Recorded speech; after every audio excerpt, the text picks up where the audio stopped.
Hey, well, first of all, I'd like to say, and I is gonna find me, because I want to be a part of this fucking dumb wannabe tennis tour. You know, I think they got his testicles so far up their mouths that this is bullshit, you know? I'm not thinking about that right now. I'm just thinking about having won the world title and hopefully trying to win another one someday. You just drop in and just smack the drop down, say, bah! Well, I'll tell you, Stu, I did travel some humongous ways. Oh, just the paper, please? Oh, surf looks good on it. Not bad. Ain't that swell with Jed and Vaughn. Oh, those guys are back! Get a haircut. Good to have you, Shane. Thanks for having Psyched us. on this, dude. Psyched to have another Boog Lord. There's only been a handful of them on the program. Brendo, Whitey. Maybe that's it. Oh, So yeah. you're number 3. Nice. Rawlins will be on here shortly, but yeah, you're in my mind, the kind of heir apparent to Brendo. You're like a direct descendant of that lineage of just underground, absolute peak hellman, doing it for shits and giggles on waves that will kill you 5 times before they even hit you. Yeah, so, and I understand we were chatting before, you got a film coming out, man. Yeah, Astronaut in the Ocean. Finally, a proper look at your life and the waves that you surf. Yeah, I think a mate, Ray Collins, come to us a few years before COVID and kind of asked if I wanted to do any work with a brand called Yeti. And at the time I was like, oh, they're just coolers, aren't they? Or I didn't really know heaps, and I kind of like obviously accepted it. And I think it was a couple of months later, I think they reached out to me, and then we had a plan to kind of for them to come over. And then the month that they were scheduled to come over, actual COVID hit, and just like it all went out the window. And in my mind, it was put on the back burner, but they'd already blown the budget as soon as they were like, oh, can't get to Oz. And then through COVID, I spent like a year or 2 years offline, and apparently they were trying to contact me. And Whoa. because I was offline, like they were like, "Is this guy even alive? Like, what's going Yeah, on?" fully. And then I think they hit me on WhatsApp, is how they got through to me. Or maybe Ray reached out again and said, like, "Are you still keen?" I said, "Yeah, like I'm just waiting." And then we kicked it off as soon as they could get over here, basically, which was I think April 2022. I think was when they come over.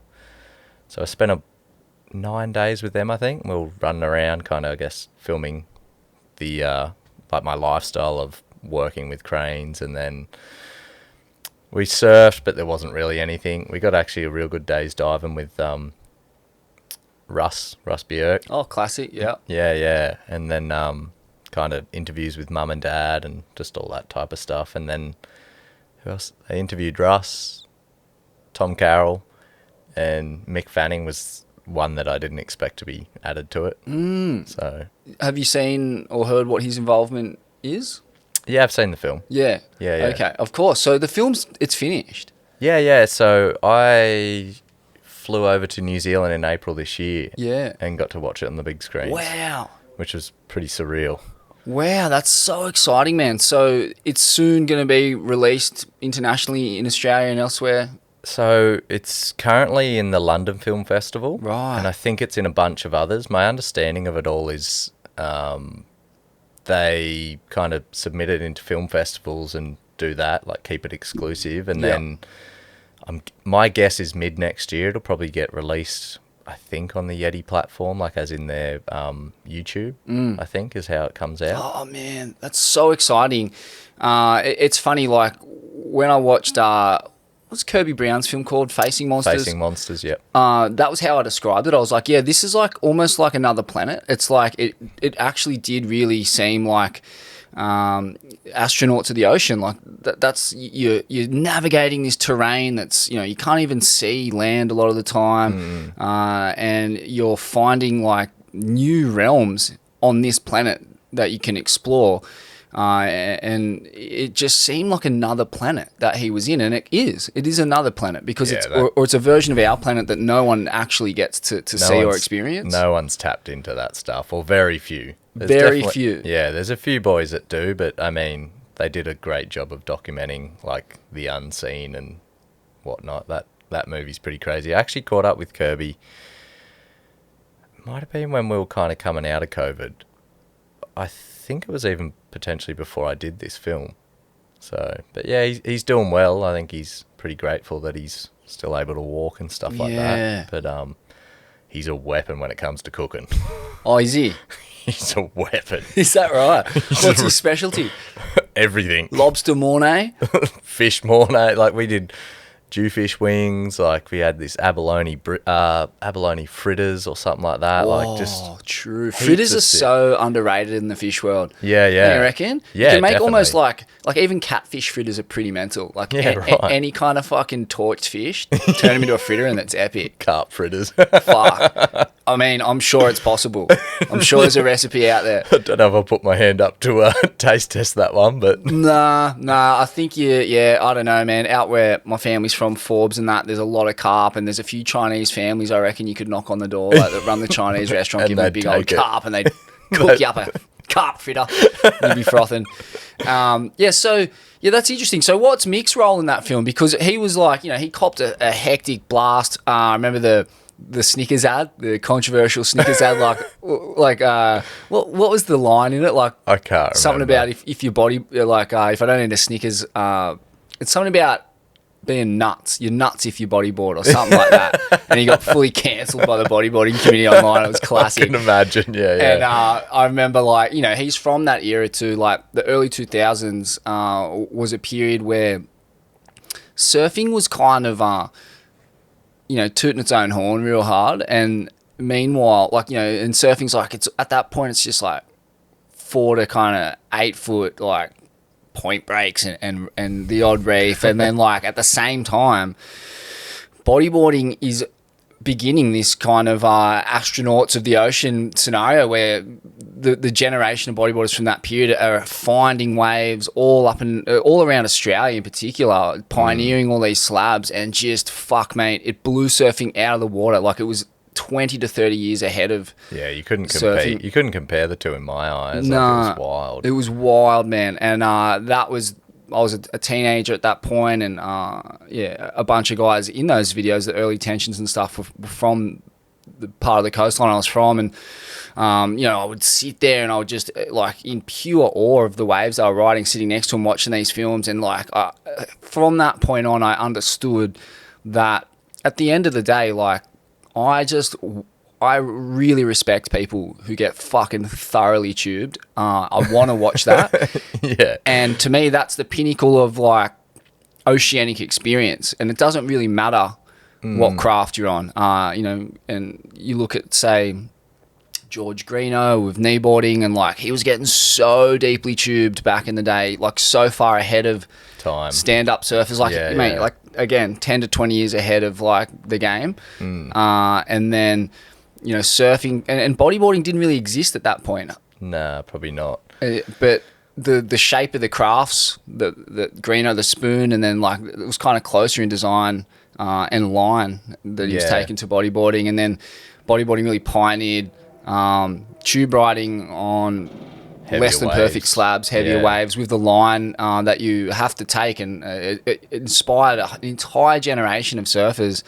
Noah Dean, Harry Bryant, Russ Björk, guys who grew up watching Nate Florence, watching bodyboarders pioneer these waves and find a way into them, and so surfing owes so much of itself and where it's at now to kneeboarding, to bodyboarding. So we can't separate them. I think that's just not fair. Yeah, I think all waves are designed to be surfed and ridden. It's just what's the best craft for that type of particular wave. You're not going to see a bodyboarder on a point break at Crescent Head, are you? It's a longboarder's wave. You're not even going to see a shortboard unless maybe it's big. It's slabs. It's you can surf them, but the best way in my eyes, and it's probably biased, but it's get in on a bodyboard. Get on a 41-inch piece of foam, mate. 100%. And so Keith Malloy, you said he's identified this. That's a guy who really respects kind of all forms of surfing. Yeah, all crafts. All crafts. And he's identified you as, you know, and he's made incredible films. Like the Malloy brothers have made probably the best films in the history of the culture, in my opinion. And he's identified you as like one of the most interesting and talented figures in the entire culture of riding waves. Yeah. It's pretty sick. Yeah, it's cool. It's funny. Like, to me, I just, like, I got a job, you know what I mean? I've never been, you never think when you start bodyboarding, oh, I'm going to make a career out of this, or, you know, it's going to take me somewhere. So when I have people that are highly respected in the surfing world, like Keith and people like that, it's almost like a step back, and it's a bit of a weird one for me. Like, I think I'm coming around to it, but my earlier days, I definitely struggled to take compliments. It was a bit of a like, what do you, like, dude, I'm a normal person. But yeah, like, with the boys coming out and doing the film with us on Yeti and stuff, like, I was just like, what the hell's going on? Like, cameras in your face, like, oh yeah, do this, sit here, do that, and you're like, what the hell? Like, is this kind of how it all happens? And obviously it is, but being a bodyboarder, you're not exposed to that type of stuff. No, and that's the mad thing about the culture that I loved right from the get-go, was that the culture of bodyboarding, there's so much humility, there's so much taking the piss. The tall poppy syndrome is like plague proportion. Like, you stick your head up, you just get written off. It's never in a aggressive way. It's always in a very like jestful way, which was a crack up to be around, to be honest, as a Grom, and just like, you know, you did one thing wrong, like you claimed a wave you shouldn't have. That was your nickname for a year. Like, you were called Claim or some shit. It was like, fuck. Rinsed forever. Rinsed forever, yeah. It was so good. And that does really keep a lid on ego, which is healthy, and also the fact that there's fucking no money in it. I think that's the biggest thing, is like surfers, I mean, they say the industry, like, I hear surfers all the time whinging, oh, there's no money in the industry. And it's like, you're talking to a guy that has a 9-to-5 job, man. Like, you can at least still get paid trips. Like, I've never had a paid trip in my life. My first paid trip was this year in April. And that was Yeti paying me to go over to the film festival. It wasn't even for waves. That's so wild. You know what I mean? Like, yeah. when I hear it, I'm just like, you're just spoiled. You don't understand, like, how good you have it. Like, if a company's coming to you going, hey, like, go do this, and, you know, here's a filmer, go do that. It's like, some people dream of that situation. You know, being a professional, bodyboarders professionals, you know what I mean? Like, Exactly, yeah. Very few are earning a living off it, that's for sure. Like, and even those that are, I still don't even call the sport like a professional sport because of that. You know, if 5 people are making a living out of it, it's not really a viable. No, it's a good point. Like, it's definitely an elite sport, but yeah, like, there's not really many people making a living off it, and like, it also strikes me as a bit weird that surf companies don't see the value in supporting bodyboarding. I don't know if that's because there is that rivalry still.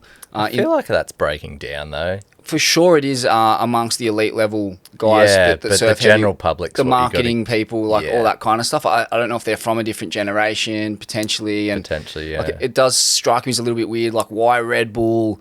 Like, considering the waves you ride, and it is at the pointy end of human experience. It's every bit as legitimate as fucking, like, whatever extreme sport you want to name, whether it's, you know, the free solo climbing scene, or you know, anything that Red Bull sponsors, like or you know, Patagonia, like any of these kind of companies that are just about the ocean and surfing. I feel like it would be an easy fit to support elite bodyboarders who are pushing the limits of what's possible. I think one thing with the surfing and bodyboarding culture, or what I notice, is, you know, surfing's always pulling out content and stuff like that, so it's marketable. Whereas for bodyboarding, like, I mean, at least for me, I don't really have film crews. Like, I turn up to swells, obviously, and if you're at a massive swell, there's always going to be people, but you don't have essentially people following you, which a big part of that's, you know, those filmers want to be paid to come on those trips, and it's like, man, I got to pay my way. How am I going to afford to pay for you as well? But I look at it like, you know, if you're doing a trip to, I don't know, South Oz, for example, what do you do? How do you get there? You drive a car? It's like, well, hit up a car company. You know what I mean? You sleep in a swag. Hit the general public type of, like, things that you use. It's like, in bodyboarding, it's so small and there's no money in it. it's like, so how do you get sponsored or become a professional athlete? It's like, look outside the box. It's like, hit the companies up. Yeti, Patagonia, I don't know, Swag Kings, for example, like Toyota, Subaru, like whatever it is. And like, that's the avenue. But I guess with that, you've got to have your filmers, and the hardest thing's getting there. Totally. Once you get there, it's pretty easy. Like, you hear Nate Florence, for example, like you hear him going, oh, you know, I was coming home in the red all the time when I was on my surf trips, and now he's made this slab tour thing. Everyone tunes in whenever he's wherever, and I'm sure he's just not coming home in the red anymore. Yeah. And is that something you thought of doing? Like, you know, when I think of your life and the waves you surf, like for me, like what interests me about it is all of the peripheral stuff. Like, and that's why I'm psyched to see this film, because like, you know, your relationships with people, the conversations with your loved ones, considering, you know, you're about to go out and risk your life and do it so regularly out of no other reason but pure passion, and it's your purpose in life, and just like even the preparation, getting from A to B, all of these kind of peripheral aspects that lead into the waves that you catch fascinate me. Have you thought of, like, I don't know, figuring out a way to kind of document that yourself, or is it maybe it works better that you've not done that and then you enter this like feature film space? It seems to have worked out perfectly. I feel, exactly. You've hit the nail on the head. I feel like there's times where I've thought about doing stuff like that, but it's kind of just not in me. You know what I mean? Like, I just want to go surf. And at the end of the day, like, I did go through a stage, probably had a chip on my shoulder, and it was like, unless it was 20 foot and someone was going to die, I didn't want to go out. I was just like, I just wanted to keep pushing it. And if I wasn't pushing it or didn't feel like I was pushing it, I was like, I'm not inspired to be here. But like, I've obviously come full circle on that. And I don't know, like, I've never, like, it's cool that I've got a feature film. I've had, funnily enough, leading up to that, almost every year I had certain people come up to us like, oh, I want to do a piece on you, I want to do a piece on you, I want to do a piece on you. And I've openly said, like, I'm keen to do. I think what it boils down to is, like, you know, you go to a big session, there's always going to be filmers, and I've become mates with a lot of these guys and stuff like that. And I openly say to them, look, if I had money to give to you, I'd give it to you for your clips and stuff like that. But it's like, for me, I got to pay to get here. So for me to pay to get my own footage, it's kind of like, I'd rather just save that for another trip. So it's been a hard one. But I guess where I'm getting at with it all is, if I've had something that I'm proud of, I don't want to just blow it up online. I'd rather make a feature film or do something cool with it that has a bit of value, and not just post it online 30 seconds later. What was that?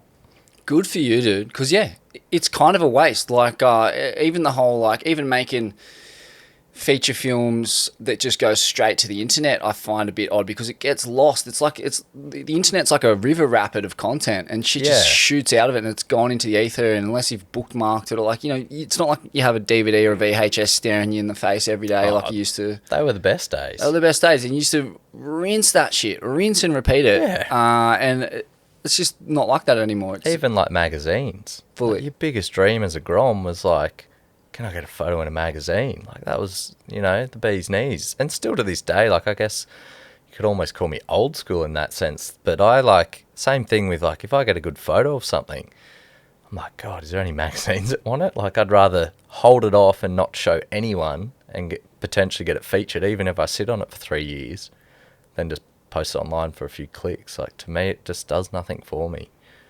100%. I totally agree. Like, seeing a photo in a print magazine, it's something you can look at over and over again. I reckon they should be bringing back posters too. Like, that shit was so fucking sick. Huge, man. I mean, look at the wall behind us. We have a wall of posters from across the generations, and you can just stare at them, and it's like it's an evolution of man kind of thing. You see the evolution of surfing right there. They were important. The thing is, you stop and look at it and appreciate it, and, you know, if there's something to read on it and stuff. Like Instagram, God, you look at the post, it's like that tiny. Yeah. And you read a few things and then you scroll and you're like, what was that top thing? Oh, yeah, this is the hot topic. Scroll again. Oh, what was that? You know what I mean? It's like dismal.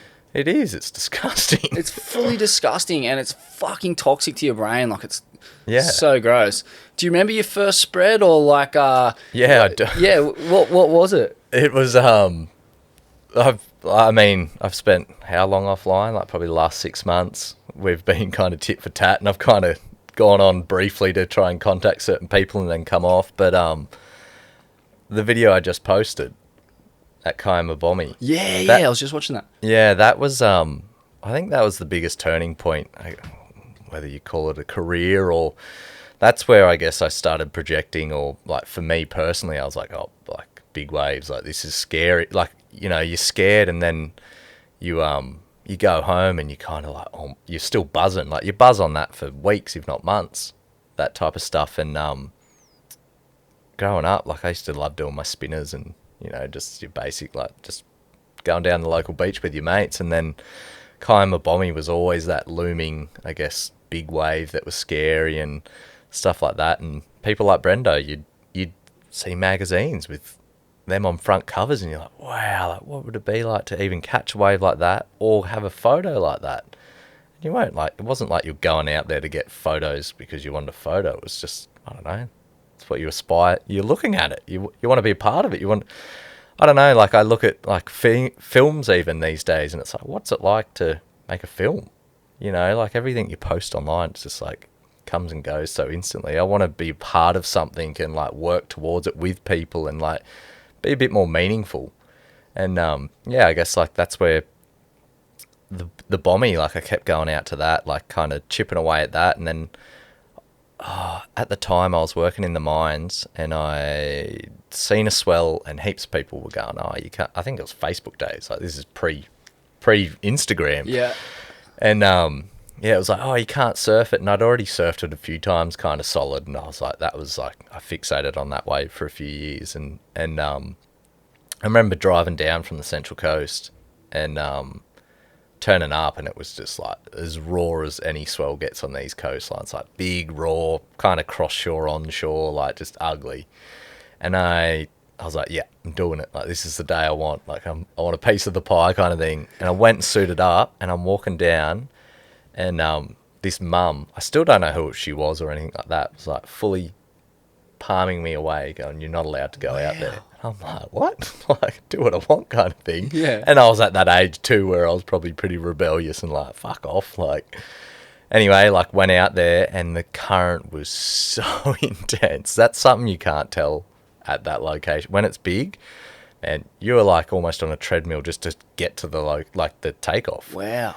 And then I just couldn't get there to the point where I just caught a wave to get in and just like tried to backdoor it, didn't even get any. I don't even think I got a scoop in, like just picked me up, dumped me, washed around the point, swam into the beach because it was the only place to kind of get in, and then walked up the rocks and was like, damn it. Like, and then I was like, we'll do it tomorrow, you know. And in hindsight, I look at that swell and I was like, the whole East Coast would have been cooking. Like, there would have been a million better waves to go and surf. But that was the wave that I'd fixated on, and I didn't know anything else. You know, that was broadening my horizons heaps. And I remember suiting up that day. This is the following day, and Chris Bryant, like, Yeah. big hitter in the film industry. Yeah, an elite bodyboarder back in the day, but he's like been John John's filmer, Slater's filmer for a long time. He's responsible for a fucking bucket load of the best clips surfing's ever seen. Yeah, and he, I don't even think he realises, but he kind of kick-started my career in a sense of, I remember suiting up and he goes, you're not going out there. And I said, oh, I went out yesterday. It's way smaller today. and you could tell he, like, you could tell he was just like, bullshit. Like, Yeah. 100% he was like, there's no way you were out there yesterday. And I was like, yeah, whatever. And that was the only interaction I had with the guy. Like, that was it. And then I went out there and there was a few people that surfed it that day. Glenn Sullivan and my mate, one of my good mates, Ryan Gott, and I think another guy, Todd McCory. So there was a few of us, like, kind of, I guess, out that day. But I'd, like, turned up and I was like, because I'd already surfed it, I was on. I was like, this is it. Like, we're going to go get something. I remember jumping off the rocks. First thing that come through, just paddled, got into it, scooped, and then it kind of just didn't really hit the reef real weird, and like I think the lip kind of hit the front of the board and body surfed. And it wasn't even that bad of a flogging, but I mean, if you've seen it, you'd probably be like, whoa. And then anyway, I got that, and then I've paddled back out, and I think that Tom McCory guy was out, and I remember looking at him, and like the biggest set of the day at the time was like coming in, and there's a Bomie. I don't even know if there is a Bomie, but there's a weird patch like maybe 100 meters out where it stands tall, and it's like if it hits there, you're like, all right, there's a proper one coming. And anyway, like I looked at Todd and I said, are you going? And he was just like white as a ghost, paddled to the horizon, and I was just like, oh sweet. Turned around, like a few kicks, and it just dropped out below me. I remember just like free falling, like massive thud. I think I kind of felt winded. I could see on the corner of my eye, like dry, like the whole rock was dry. Oh. And then like it's closed and like I've been tumbled and whatnot. And I lost my flipper.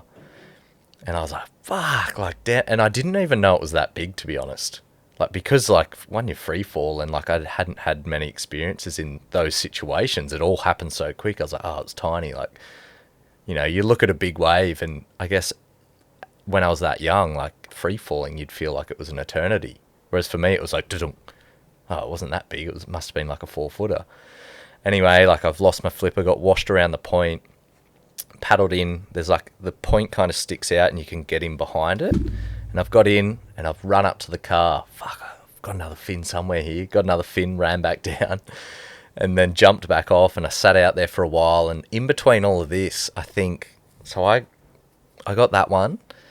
So I'd had 2 on the board by then, and then I think Glenn Sullivan caught one, and he got caught high up in it kind of went to pitch, and he kind of got stuck up in it, and it sucked him over and slammed him onto the reef. I think he had blood in his lungs. Ooh. Or something like that. Like a punctured lung. Was that what causes blood in the lung? Or he might have had a punctured lung. It was something to do with his lungs and blood, I'm pretty sure, from memory. Yeah. But he got like it was ugly. Lit up, yeah. I remember seeing it just going like, ooh, and it was almost like off-putting, but I kind of was like, ooh, and then like just forget that. Yeah. Delete. Yeah. Jump back up.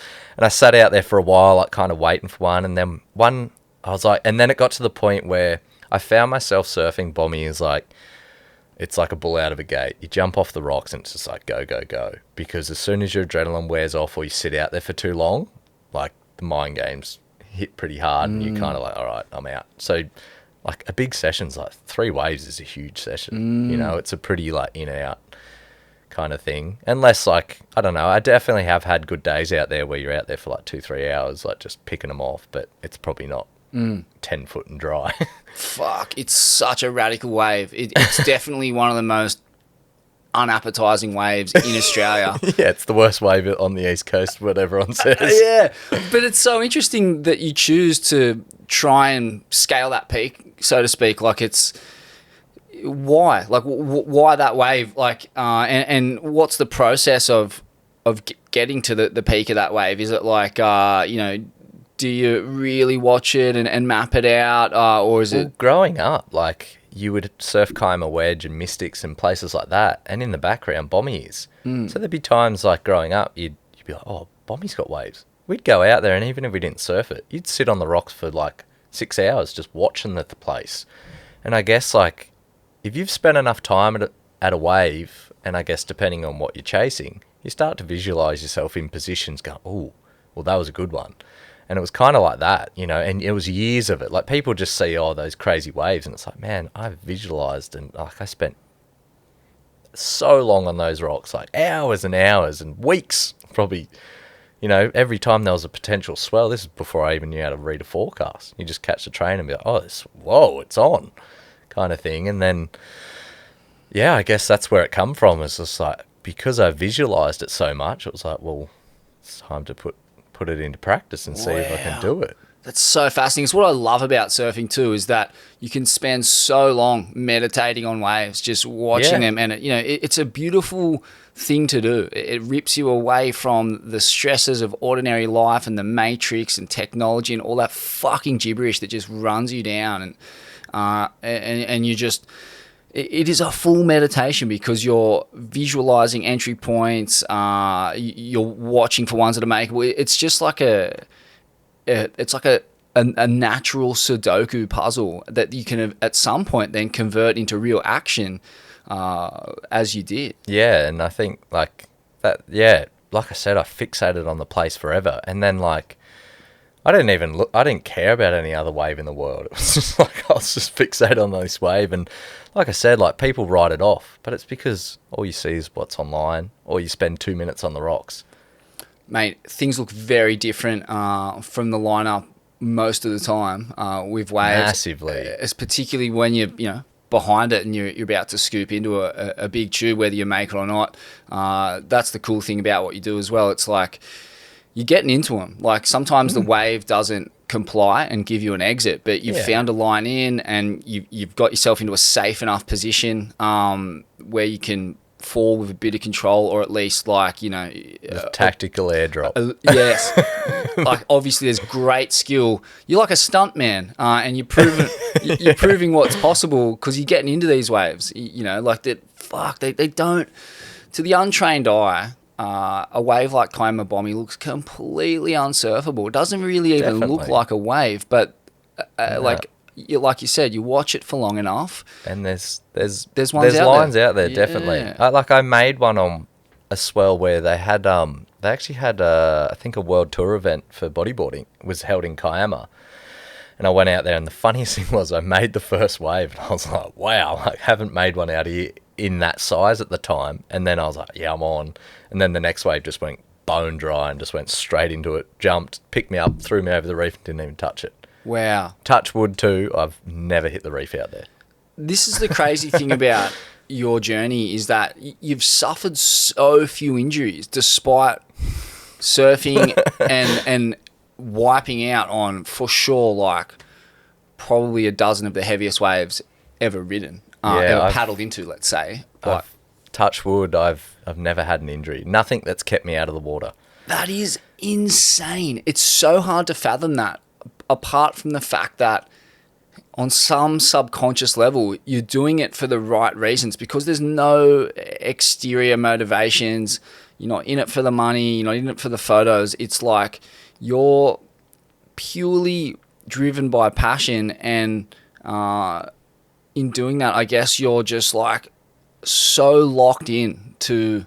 I fixate on things. The objective, yeah. Like I think that's what's helped me, or what, being able to get so far in it is if I set myself to it, like, like you hear it, everyone says it, like all the big athletes and stuff like that, you can do anything you put your mind to, but it's true. Like I guess growing up, I loved surfing, and like I loved doing spinners and like doing your little backflips at Black Rock and stuff like that. And then when I got a taste of big waves, it was like, why do I surf now? It's like, I surf to get barreled. But it's not just get barreled. It's like, I want to get the biggest, craziest thing I can get. And it's nothing against anyone else in the lineup. I just want to go the biggest, craziest, dumbest thing that comes through. And I guess, like I said, I fixate on things, and it's like, so I'll watch waves, like religiously, watch. Probably not so much now because I guess I've different stages of life, and like I guess I've experienced a lot of things and probably watched a lot of things, but it's like I would watch places, and the funniest one is you'll turn up to a big swell and it's the classic like, oh, you can't surf that, and it's like, that's your fear, that's you saying you can't surf it. It's like, I'm not looking at that going, I can't surf it. And like, we're in a weird time. I don't know anything outside of our generation, but jet skis. Holy moly, they do my head in. Like, they're a tool for sure, and there's places like the right. The right it's a tow wave, 100%. But if you want to test yourself, it's also that. And everyone over there is like, nah, you can't paddle a big one, you can't this, you can't that. And I'm like, you guys can't. You haven't sat there and visualized it. You haven't, like, you know what I mean? And the hardest thing is, I guess the waves that I visualize on are borderline not paddleable to a degree. And then on top of that... Yeah, because you're testing the limits. Therefore, that by definition, they're going to seem unpaddleable until you paddle them. Yeah, 100%. And the hardest thing is, like, everyone's out there to get barreled, whether you're on a jet ski, whether you're paddling, whatever it is. And it's like, for me, I'm trying to really push that envelope, and it's like the milliseconds that have to come together to turn around and swing and commit to a big one too. Like, you know, if you're surfing, I don't know, like for example, if you chopes is a good one. If you're surfing chopes and it's 10 foot on a surfboard, 100% hats off to them. That's crazy shit. On a bodyboard, honestly, man, go get a Macca's tray and slide down a slippery dip. It's not hard. Like, it's not that hard at all. It is, but it's not. Like, it's not as hard as what people make out to be. But I want that, you know, that borderline, that toe wave. But then, like, the guys are waiting out on the jet skis. And how do you tell someone, oi, I'm going? You know, Shippies, for example, it's probably not so much these days, and I'll probably get rinsed for it, but it's like, when I first started going down there, man, if you paddled for a wave, doesn't matter who was on the tow rope. They'd cut in front of you and cut out the back. Let paddle priority. And I think a few people, obviously miscommunication happened over the years, and like people got hurt or like, you know, knocked out or stuff like that happened. And, you know, everyone kind of was like, oh, if they're towing it, they can have it. You know what I mean? And now there's this like little gap in surfing, in my opinion, where if you want to push it, how do you communicate that to them? Like, you can go up and say, hey, like, look out for us. But there's times where I've sat in a lineup, and I think a lot of the biggest waves I actually have paddled, not that you can really see it, but if you watch my paddle stream, you can't even see it. It'll be 2 kicks and I'm scooping into it. Like, I sit on that ledge as close as possible and give myself... I mean, some waves you need the momentum, and some waves, being on a bodyboard, you can just like actually use your body to get into it. And so how do you know, when someone's getting towed in it, however fast they're getting towed in, how do you go, oh, yep, this is me now? When I'm watching it, like looking down the reef, if this, you know, you're starting to look at the finer details, it's so hard. Like, and half the time I'm a last minute swinger. And like, how do you communicate that to us? That's the Achilles heel for me in surfing. It's the real tension in your story. Like, and the worst wipeout and the worst injury you've ever sustained was largely due to jet skis.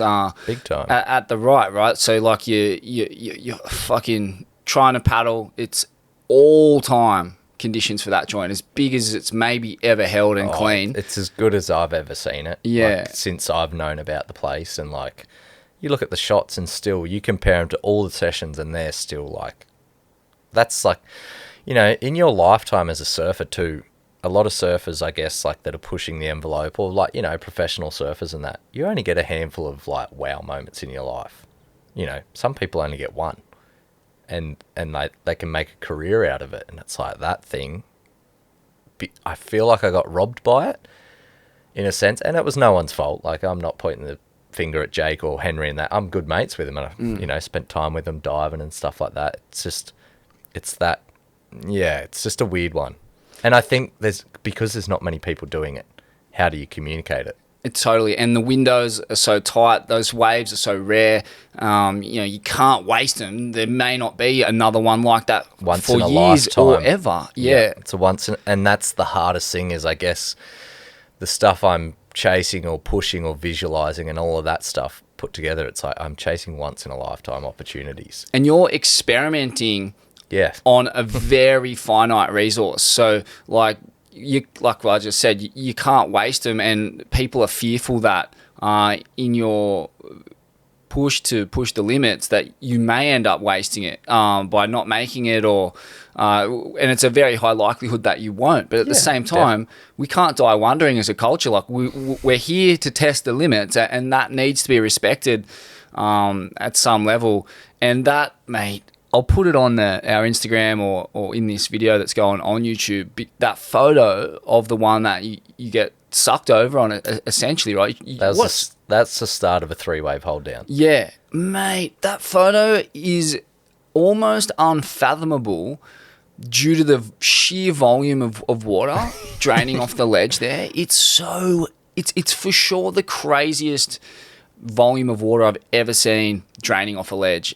It's fucked up, and there's like almost like a fucking 6 to 10 foot like little thing Standing wave in standing front, wave at the bottom of it, and then behind it's like, I don't know what you calling that. It's like almost like 50 foot of water or some shit. Like Yeah, if you look like- at the thickness and the height together, fuck, it's rattling. And you can it's so perfectly the scale With is so the perfectly skis. framed by the skis. Yeah, yeah, big and time. yourself, and it actually makes me feel a bit nauseous talking about it, but.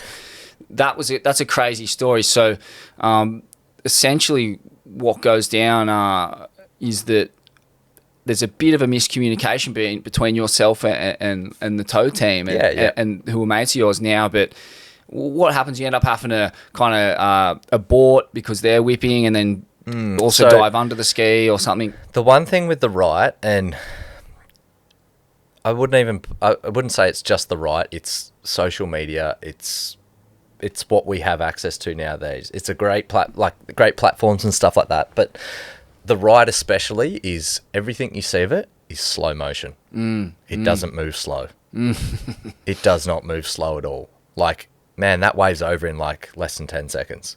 Like you blink and it's like, whoa, it's done. You know what I mean? Like it moves so quick, and like obviously to appreciate it and understand it, you watch it in slow-mo. And like I said, like I watch a lot of stuff. That was the first time I'd ever been there, and I was like, I couldn't mind surf it because I'd been mind surfing slow motion. And I didn't realise that at the time. And then when I was going out there, and it was just like waves like going like that. And it's like my thought of coming in here and doing this, it was like, that kind of doesn't seem real anymore. Like, how do you do it? And then, like, fuck, man, that place it's insane. Like, it is short, and people are like, it's not really a wave. You got to tow it. You 100% got to tow it. But I've paddled waves out there. They're undocumented, where, like, I've had crazy visions. Like, I'm just like, holy shit. Like, I pulled into one. It was on a day. There's a photo of us, like, free falling out of the lip, like, just face first kind of thing. I end up doing a front flip, and land on my back looking at the roof of it. But that day was like the first wave that I paddled out to. I remember like paddling into it, and I was like, wow, I didn't free fall into it because it moves so fast. Yeah, sorry, that's where I was going at.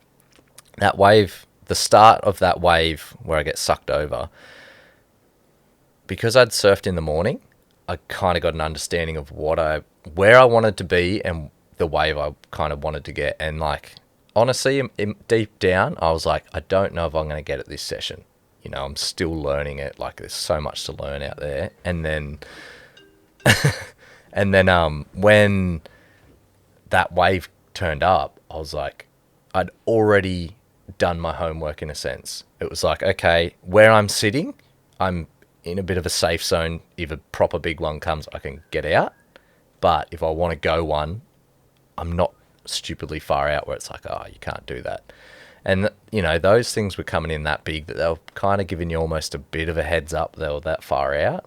And so I just turned around. I was just like, this is it. This is what I want. So what did it look like when it started to rear up out the back? Black Mamba. Yeah. So, fuck. So, like, because it's so far, it's so deep off the back there. Yeah. That, like, generally when sets approach, it's not like a line stacking up on the horizon. It's like, Nah. what does it look like? But it was such a clean day that it actually there weren't like crazy big lines, but there were lines. And if you seen a line as the day went on, it was like, that's a bomb. You know what I mean? Because it's so deep and it was almost just like nothing. When you actually seen anything, it was like, this is probably going to be, I don't know, how big do you call those things? Exactly. And so it's also hard to get a gauge on what you're actually committing to. 100%. And in my mind, I was like, I've got to commit so early that is this thing going to be a 15-footer? Or is it going to be a 25-footer? You know what I mean? Like, and to try and even put yourself in those positions, most people a lot of people probably can't even comprehend it. But like I said, I'd said to my mate, and he actually reiterated it to me not that long ago, because a few people at the time were like, do you want to go to the right? And I was like, look, personally, I don't think I'm ready for it. I'd like to tick off a few waves like chopes, shippies, like, you know, feel those waves. I would like to get a few big waves under the belt, because the stories of the ride are like, you know, 2-wave hold downs, near-death experiences, blown eardrums, like the list goes on. It's like, for me at that time, I was like, I'm not ready for it. I want to tick off a few things and have a bit of confidence going into it. And then, you know, I'd had a few big waves at Shippies. think I'd had that one at Chopes. Like, I'd kind of ticked a few boxes. I think I had a few at Coney's, obviously Kiama, Luna's, stuff like that. And I was like, oh, like, funnily enough, when that swell hit, there was a cracking swell for Coney's. And I was like, oh, I'm going for that. But in the back of my head, it was like, if you go for Coney's, you're never going to go to the right. Like, that was your, like, you're scared. And I kind of, so I had that mental battle of, like, I've got to go. If I don't go, like, it was a bit of a seesaw. And then, you know, booked my tickets. And I think at this time I was still, you know, pretty young into chasing that type of stuff.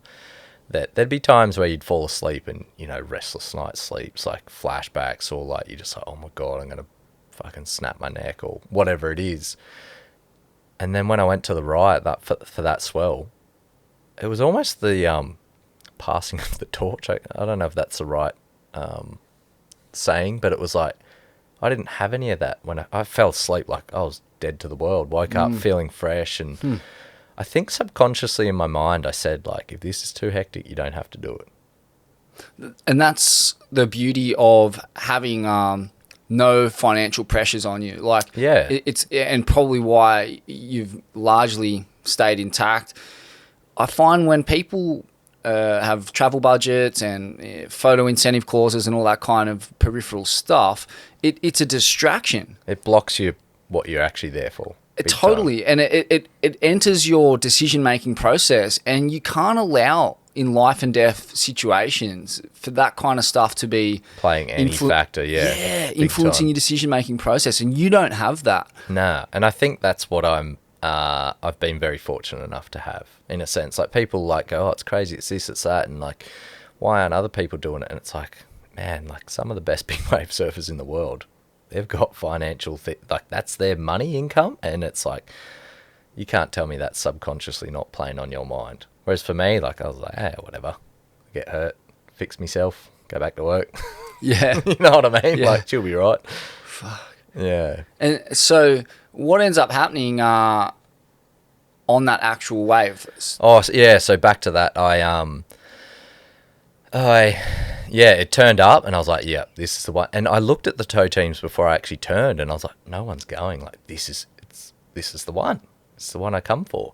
And so I've paddled, and there's actually, in the footage of it, you'll see like a big paddle stream. Like, like I was saying, the 2 kicks, this was not a 2 kick. This was a, like, momentum into it. Right, yeah, because that was my other question. You know, with a wave like that at the right, like, what are you up against? Like, to generate the momentum required to stay under it. Pretty much impossible. It looks like that, but at the same time, like, on the bodyboard, like, it's moving at a superhuman speed. Yeah. That's the reality, hey? Like, I think the physics at play are just... It's so, like... So psycho. Yeah. I mean, Astronaut in the Ocean, funnily enough, is the name of my movie, my film, but, like, surfing the right, and I guess what I visualize, it's like landing on Mars, in a sense. Like, because there's a lot of waves that come through that might look paddleable, but they go so, like, literally oververt to the point where you're like, you finally get your momentum and you're like, oh, I can get it. And then you're like, oh, that's like, you physically can't scoop that.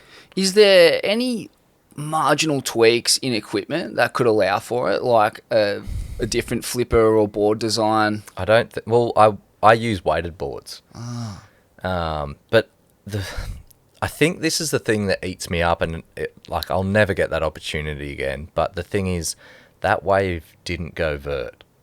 It had, like, I've visualized it, and, you know, if I showed you the footage of it, and I don't have it on me, but, like, if I showed you it and explained my thought process, the few people I've shown, they're like, oh, I can see it. I can see what you're looking at. So when I look at that photo, there is almost a little gurgly, like a little bit of it, not a gurgle, but like there's like a front section to it, a little lip on the inside. Is that what you're talking about? There's a little chip? Or? Nah, so that photo is like the wave I tried to paddle. Oh, yeah? Yeah, so what happened long of the short is I paddled it, and then they ended up towing it, and then I've had to pull out, ducked over the ski, and that's that photo.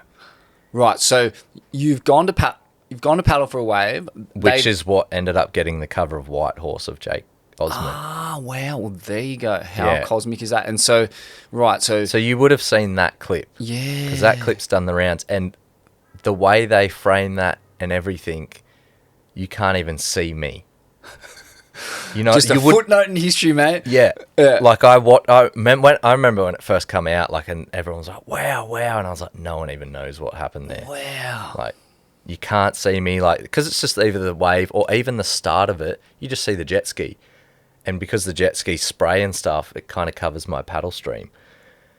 And so, like, forever, everyone's like, wow. And it's like, I felt shortchanged. It ate at me for a long time. I'm cool with it now. And like I said, it's nothing against anyone. It's just, I think what I wanted and what I visualized and all of that, I'm like, I'll never get that one back. But that wave comes in and I paddle my ass off. And then I got to a point where I was like, all right, turn around and just double check the skis aren't going. And if they're not going, it doesn't matter what the outcome is, just paddle. Whether you get sucked over in the lip, whether you free fall feet first, whatever it is, just give it your all. And yeah, where I had to pull out, you watch that paddle stream and it's like I could have been another 3 or 4 meters potentially under it. And it kind of like the wave kind of picks up, but doesn't go vert like that. Like there's a lot of waves that come in at the right and they just go boom.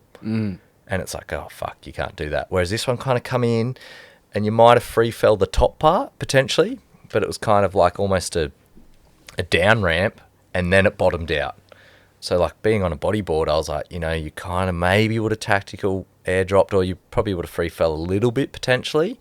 And then as it bottomed out, you could actually, like it was almost like a re-entry, like scoop into it. Whether I would have made it, you know, and maybe I'm dreaming and stuff like that with it all. But like I said, I fixate on things and I visualize stuff so much that I've convinced myself I can do it. And then, I don't know, I guess the proof's somewhat in the pudding in the sense of like everywhere else I've gone, if I wanted to do something, I've kind of ticked it off.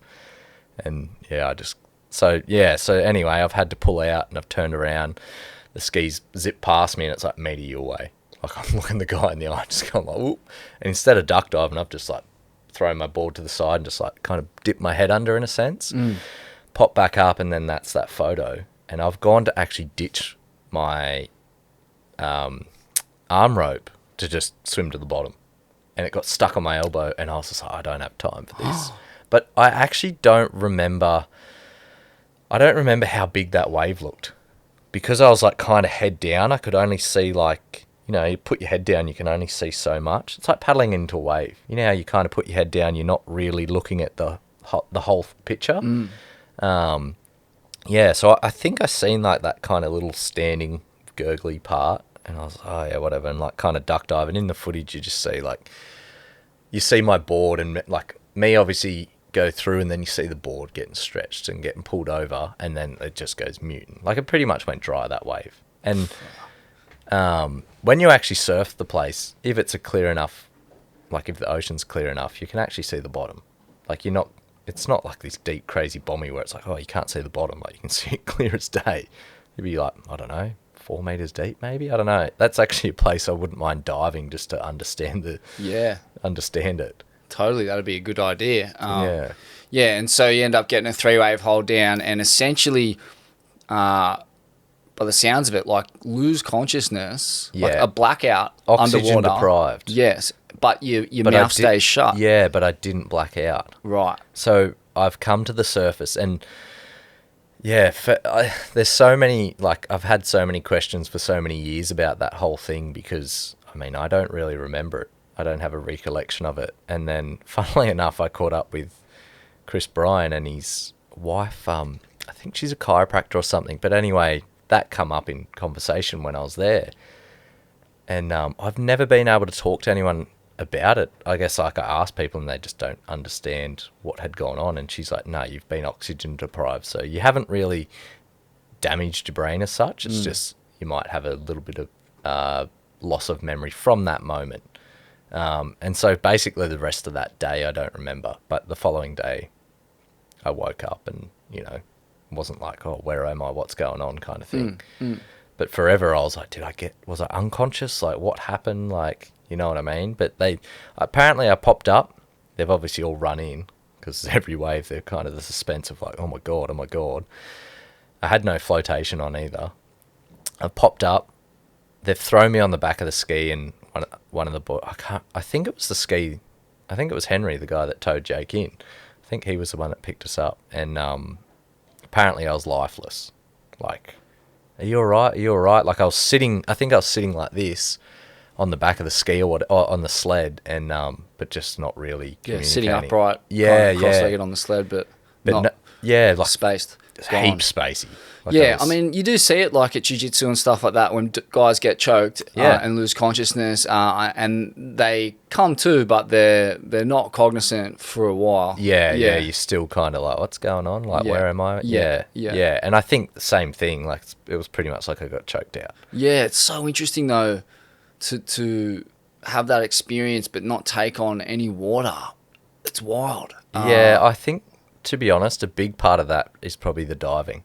God. The diving side of things, you know, like, and, you know, we live in a world of like YouTube and like vlogging and like catch and cook it's and stuff like that. And the funniest thing is, like, they're not teaching anyone anything. You know, anyone can go shoot a fish, rip the skin off it and like cook it in a pan with oil. Oh yeah, it tastes delicious. No, it doesn't. Like, put some flavour through to, you know, make something out of it. Yeah. Like, but yeah, where I'm getting at with that is like, diving, like, one of the things that you learn is like, for shallow water blackouts, a realistic thing in that that domain. And when you dive, as you leave the surface, you pull your mask, you pull your snorkel out of your mouth. So if you do black out, your mouth's closed. You know what I mean? And the air in your lungs will help bring you to the surface. Whereas if you're underwater, even in wipeout, and you're going, you're dead. Yeah. Unless you've got flotation. You're just going to fill your lungs up and sink. Yeah. So that's probably subconsciously, just talking to you now, that's where that side of things come in. Yeah. But I've never thought of it like that. Yeah. So how long have you been spearing for? You're pretty elite in that field. Not as long as I've been surfing. Yeah. A mate that used to come take photos, I guess, or like, it's funny, when I was growing up, I had a lot of mates that would love to be a part of surfing, but they were photographers. And it just, you know, kind of helped me in a sense. But he said one day, like, want to come for a dive. I've probably been doing it for at least 10 years, I'd say now. Yeah, I'd say 10 years, 8 to 10 years. I'd say definitely 10. But yeah, like, it kind of, the exact same path in a sense of like, going and catching crays. That was my bread and butter. Fixate on it. Loved it. Didn't care about anything else. What, tuna? What's that? Who cares about that? You know what I mean? And then I've progressed and, I guess, spread my wings in a sense. And so that really helps with maintaining composure underwater, just familiarizing yourself with a level of oxygen deprivation and, I mean, CO2 tolerance. CO2 tolerance, right? Because that is what decides whether you black out or not. It's the balance between O2 and CO2 in the bloodstream, right? Yeah, exactly. There's like a tipping point at which you black out once the CO2 and if you train that as such, which is pretty much freediving in a sense, you're training it without training it, you have a bigger tolerance. Wow. And I guess that's where it comes hand in hand with the wipeout side of things. And that's another thing is like, you know, there's definitely ways that you look at and people are like, how do you survive that? And it's like, man, an average person can hold their breath for a minute. Whether they can say, no, I can't. It's like, you can. Like, you'd be surprised. A bad hold down, like that one at Chopes in 2022.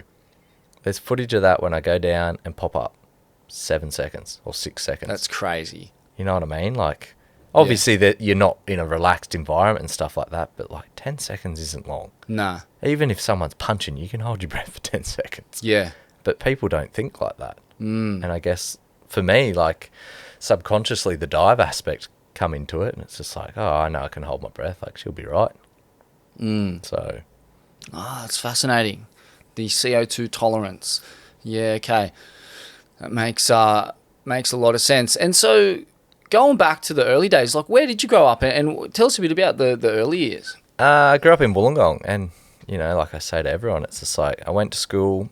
I feel like I was probably a little bit of an outcast. Like, I went to a Illawarra Sports High, like a sports school, and it was full of footy jocks, you know. I don't watch the NRL, but it comes up on the news and stuff like that, and there's a lot of guys, I'm like, oh yeah, I went to school with that guy. And then you go to work or whatever, and everyone's like, oh, this guy's so good. And I'm like, he was a jerk. He's just a jock. Yeah. And so I grew up, and like, I was actually born with one kidney and had a lot of implications when I was younger. Right. Yeah. Like what? Like what implications does that bring with it? I to be honest, never asked mum and dad. Yeah, you It don't was when just you're a kind of kid. like, and I've never followed up on it. It's Yeah. like, all I know is I was born with one kidney and that's it. So growing up, the doctors always said no contact sports, no contact. So it was I never got into rugby. I used to play soccer, touch footy, Oz tag, heavily involved in surf club, stuff like that, which subconsciously the old surf club, you know, I didn't realize like being exposed to the ocean, understanding rips and stuff like that there's a lot of things, I guess, growing up.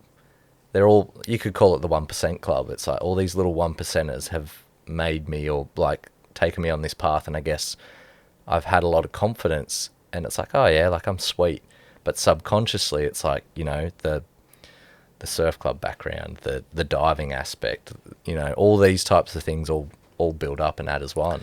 That's so cool because it's not just purely surfing that's led you to this place. There's been training going on in other areas of your life that's fed into it, that's pushed your level of surfing up. Exactly. And, you know, it's only in recent years that I've actually become aware of all of that. Forever I've just been like, I don't know what I do. Like, I just like surfing. You know what I mean? But it's a combo of all of that. Passion, fixation is a big thing. I know I keep saying it, but it's like, if I want to do something, like all my mates know it, like, oh yeah, he's going to go do that.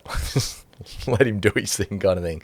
But yeah, like soccer, surf club, all of that type of stuff. And then I was in high school. I think I was like it was year 12. I reckon I started in, like I was like, what, 16, almost 17, probably 16, 17 I started, like full late bloomer. I hated the water when I was in surf club. I was known as a sand dancer. You know, I just loved running and like, you know, the flags and stuff like that. No, the ocean, ugh. And then I don't know what happened, but mates were just like, oh, we're going for a bodyboard. Oh yeah, I'll come. Hit up a family friend and they had all this spare stuff, like, you know, pretty much a cardboard wetsuit and a shitty manta board and stuff like that. And I thought nothing of it. 6 weeks holiday in, you know, the end of the year, and it's like we were just down the beach every day just having fun. You know, I couldn't surf to save my life like everyone when you're starting. And it's funny looking back at that and just having no idea. And all those guys I started to surf with and that, not one of them does it anymore. Right. Like none of them. They've all got jobs, families and stuff like that. And I've just, like I said, I feel like a bit of a black sheep growing up. I always have. I think I was always like the runt of the litter in a sense, like always small compared to everyone I was hanging out with and stuff like that. So yeah, I kind of left school and I guess I just started walking my own path. It was just like, oh, well, I want to do this. And I think I'm very stubborn too. So like the classic, like, oh, you can't do that. It's like, oh, you've struck a nerve. I like that, yeah. Yeah, it's interesting. It's not such a bad thing to be a black sheep when your ordinary sheep is, you know, heavily engaged in a pretty toxic way of life that really deprives you of living a life of passion a lot of the time, you know. Yeah, we grow up in this world where it's like buy a house and you know, be a slave to society in a sense. And like what Kirby says in his thing is like the machine, he calls it. You know, going to work and just slave labour in a sense.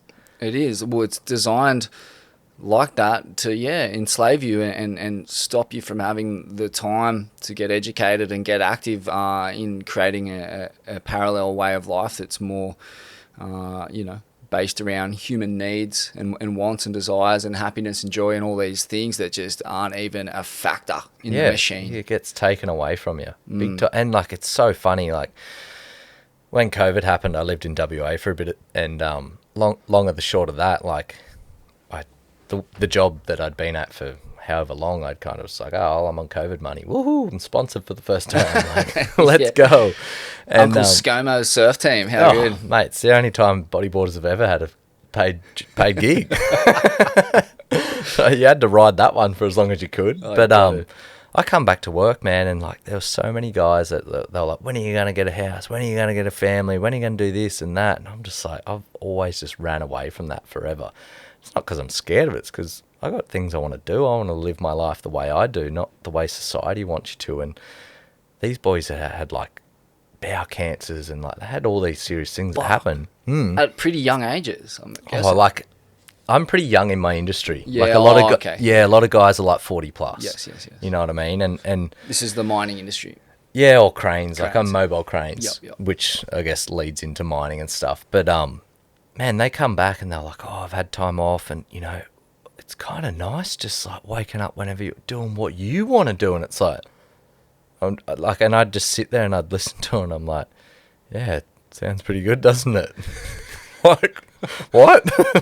It's taken you what, like a near-death experience or a crazy disease or something crazy in your life to slap you in the face and be like, oh, this is what Mate, life's and that about. is what it takes. And we're so lucky as surfers to have this other thing that shows us that at a very young age. And a lot of people just, mate, they you know, drink the Matrix Kool-Aid and watch the advertisements and watch the footy and like they're really propagandized and brainwashed into living that lifestyle. And Big time. it is set up to create sickness, Failure. mental and physical illness, and Yeah. it inevitably does. And then these people, realize, mate, I'm so grateful for surfing, for showing me a parallel way of doing things, and also introducing me to mentors, man, who are already doing it, like, Yeah. and who kind of were like, yeah, go here, and you know, you had to figure it out yourself. But That's one thing, I guess, with the whole, when I say black sheep, it's like,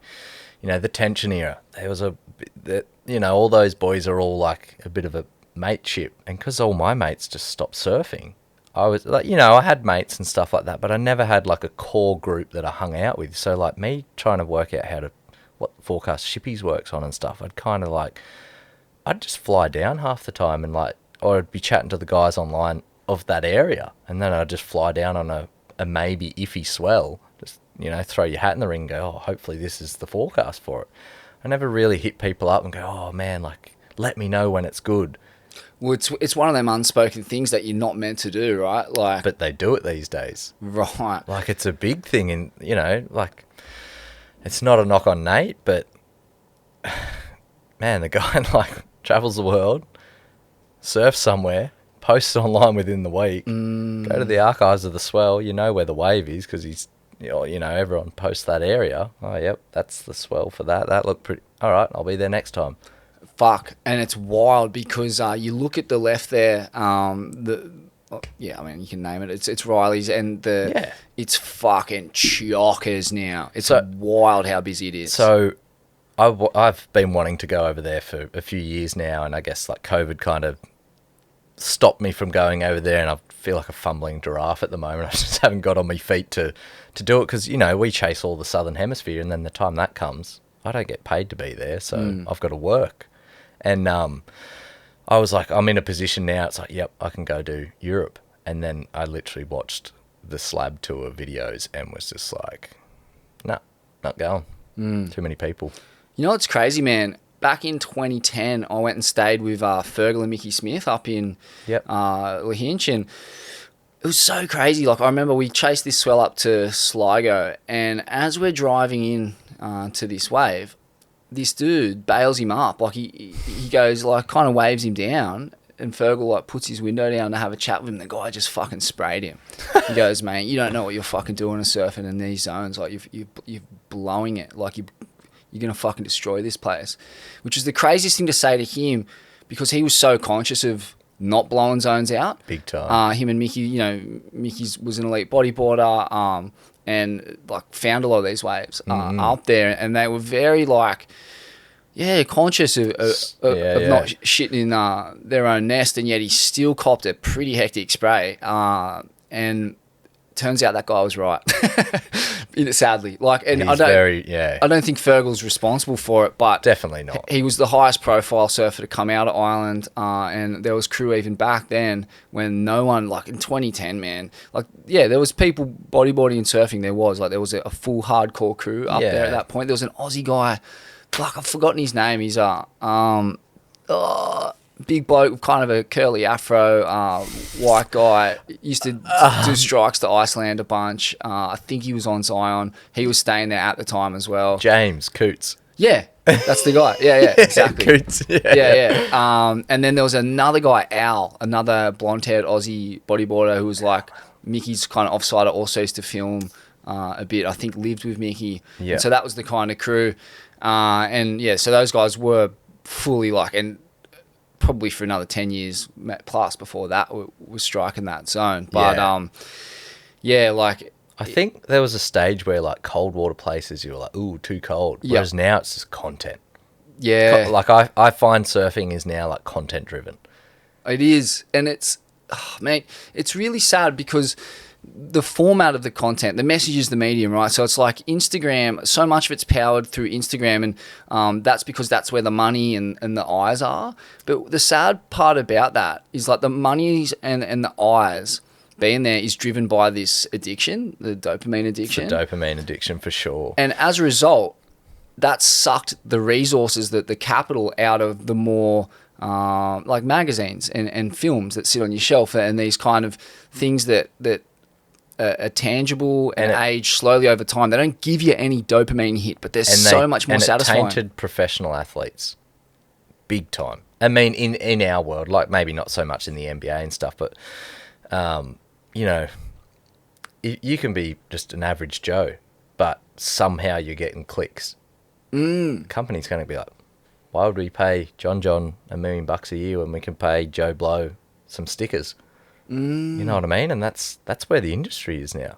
It's such a good point. So what's a professional these days? Or is it are you a professional or are you popular?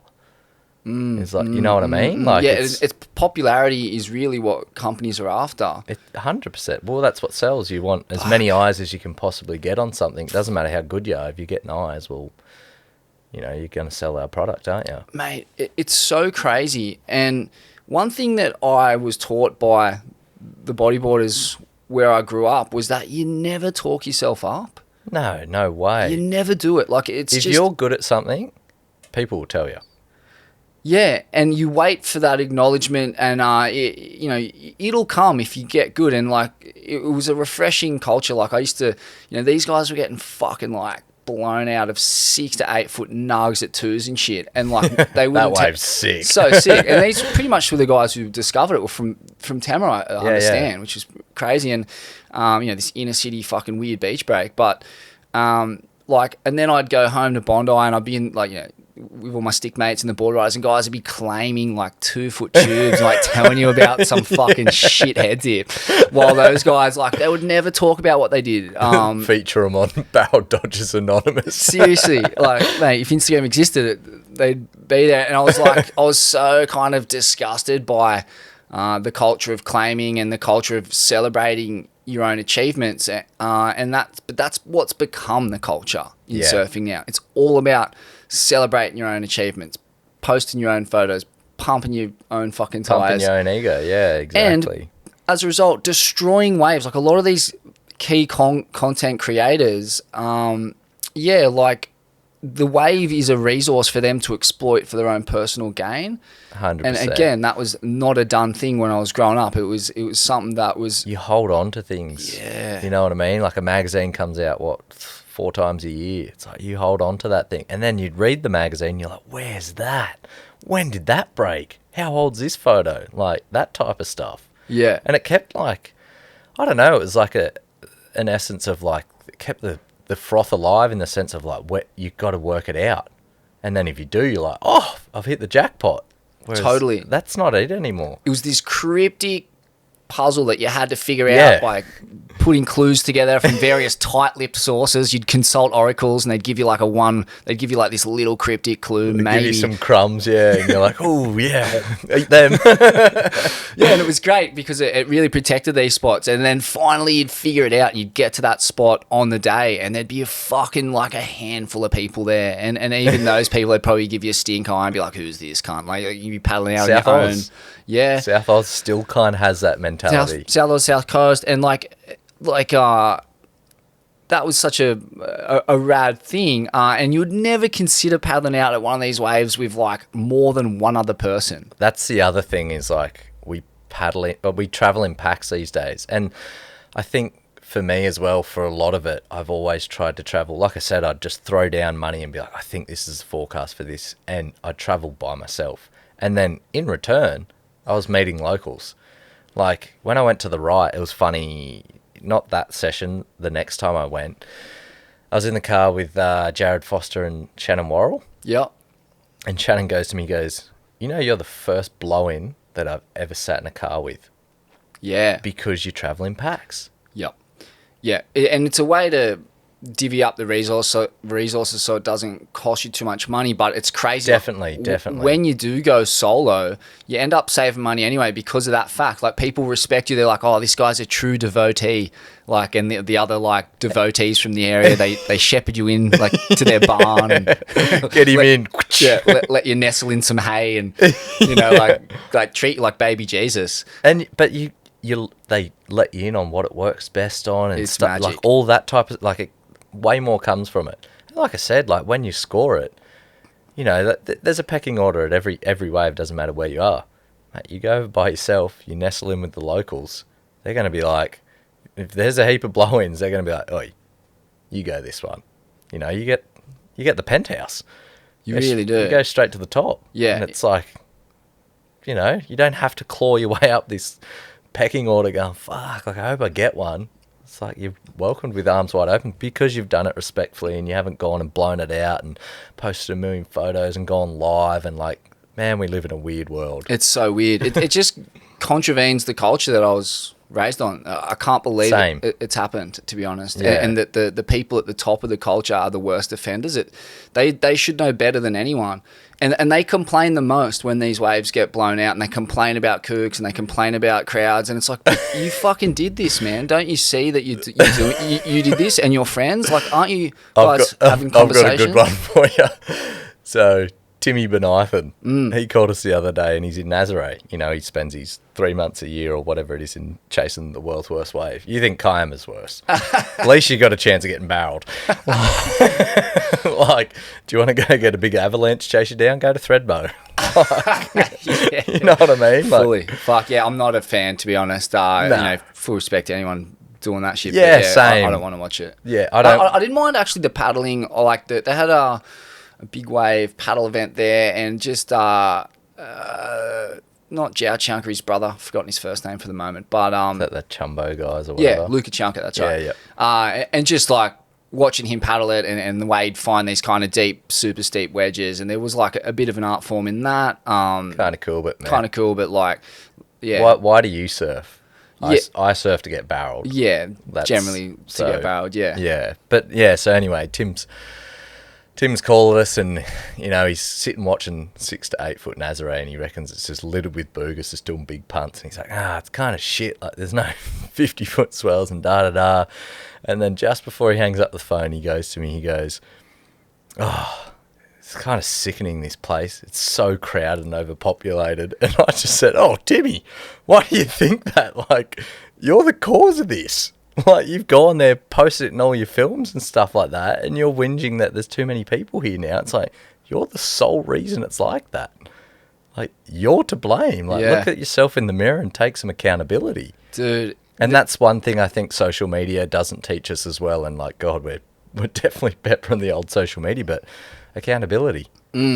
You know, no one takes accountability of it anymore. And no one gets called out for it anymore. No. And if you do, it's like, look at this grumpy bastard. Yeah, like, exactly. You're like this weird old curmudgeon from the early noughties. It's like, come on, mate. It's like fucking 10 years ago. Before Instagram, we didn't do this. And I've watched Instagram destroy waves that I loved. Just look at ruin Chopes. So it's been a decade since I've been to Chopes. Like, I've been chasing it for a decade. First time I ever went there, man, I got it 2 hours by myself, for one. And then when they did turn up, the locals were like, have you had any bombs? And I was like, I haven't had one for a while. Go this one.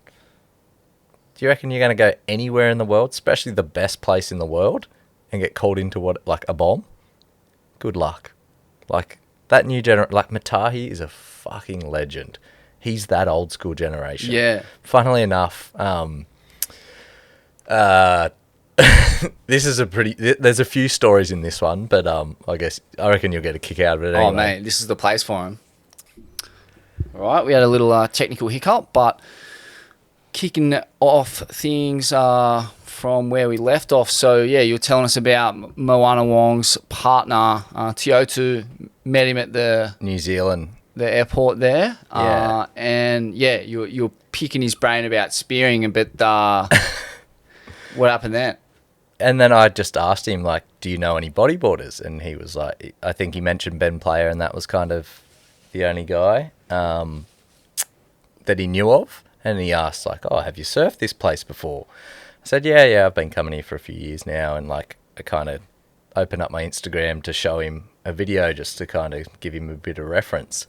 And he pointed at the video a few times, and he goes, I know who you are. And I was like, oh, yeah, like, right. And he goes, Matahi was walking around trying to find out who you were. Apparently, he goes, I have to meet this guy. Who's the crazy bodyboarder that got the bomb?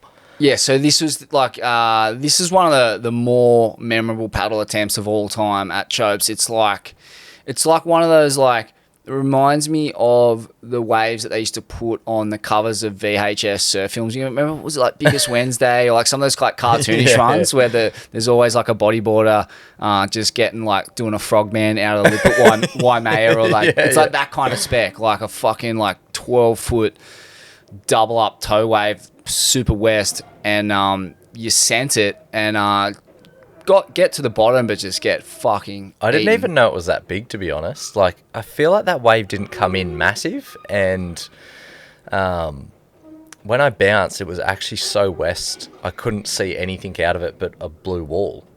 And I was like, oh, damn. And at this stage, I'd made every wave, and I was like almost pissed at myself that I was like, damn, like I've fucking gone on a closeout. And then I think it was kind of around lunchtime, or, you know, it was time to go in. I'd been out, and funnily enough, Ray was staying with us, and he'd been out the day before, which was code orange. So the next day, 10-foot perfection was like, this is kind of boring to shoot. You know, I've just seen 15-foot tow waves, like crazy stuff. And he was out there for that brief moment. And he goes, that's the only thing I picked my camera up for and shot. And he goes, it's one of the craziest bodyboarding sequences I've ever taken.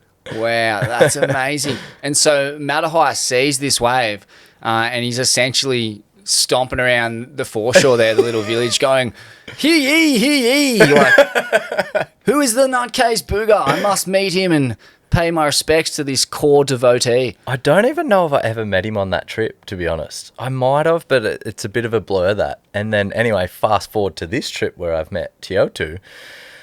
You know, we've been in lockdown for however many years, can't travel, etc., etc. And, you know, in Tahiti, when you paddle out, all the locals come out and shake your hand.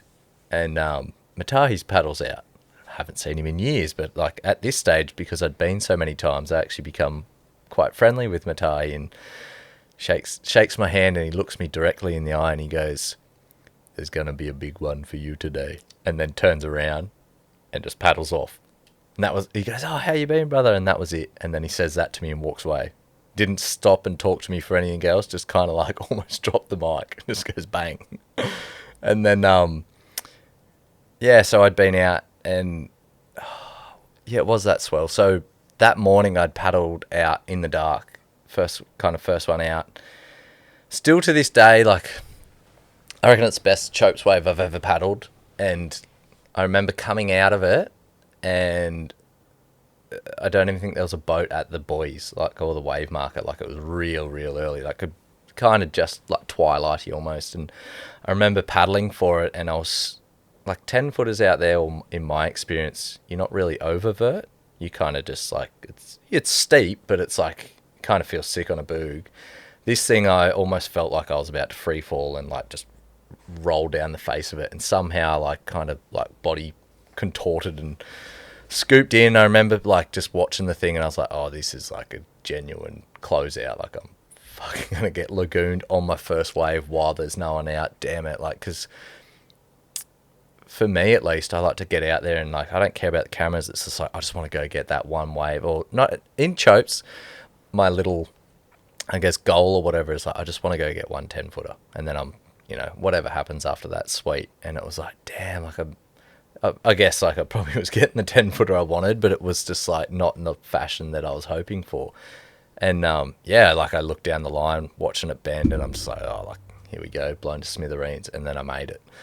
And I was just like, you know, high on adrenaline, just going like, oh my God. And still to this day, I don't know if it's made up in my head that it was gigantic, or was it, I'd never felt a 10-footer where I've felt the way I did then. So I'm like, was it 10 foot or was it 12 foot? You know what I mean? I'll never know. But anyway, fast forward, and then that's that Matahi reaction, and that wave turns up. I still never remember those waves being that big, and everything else was white noise. All I heard was Matahi screaming at the top of his lungs, "Where's Shane?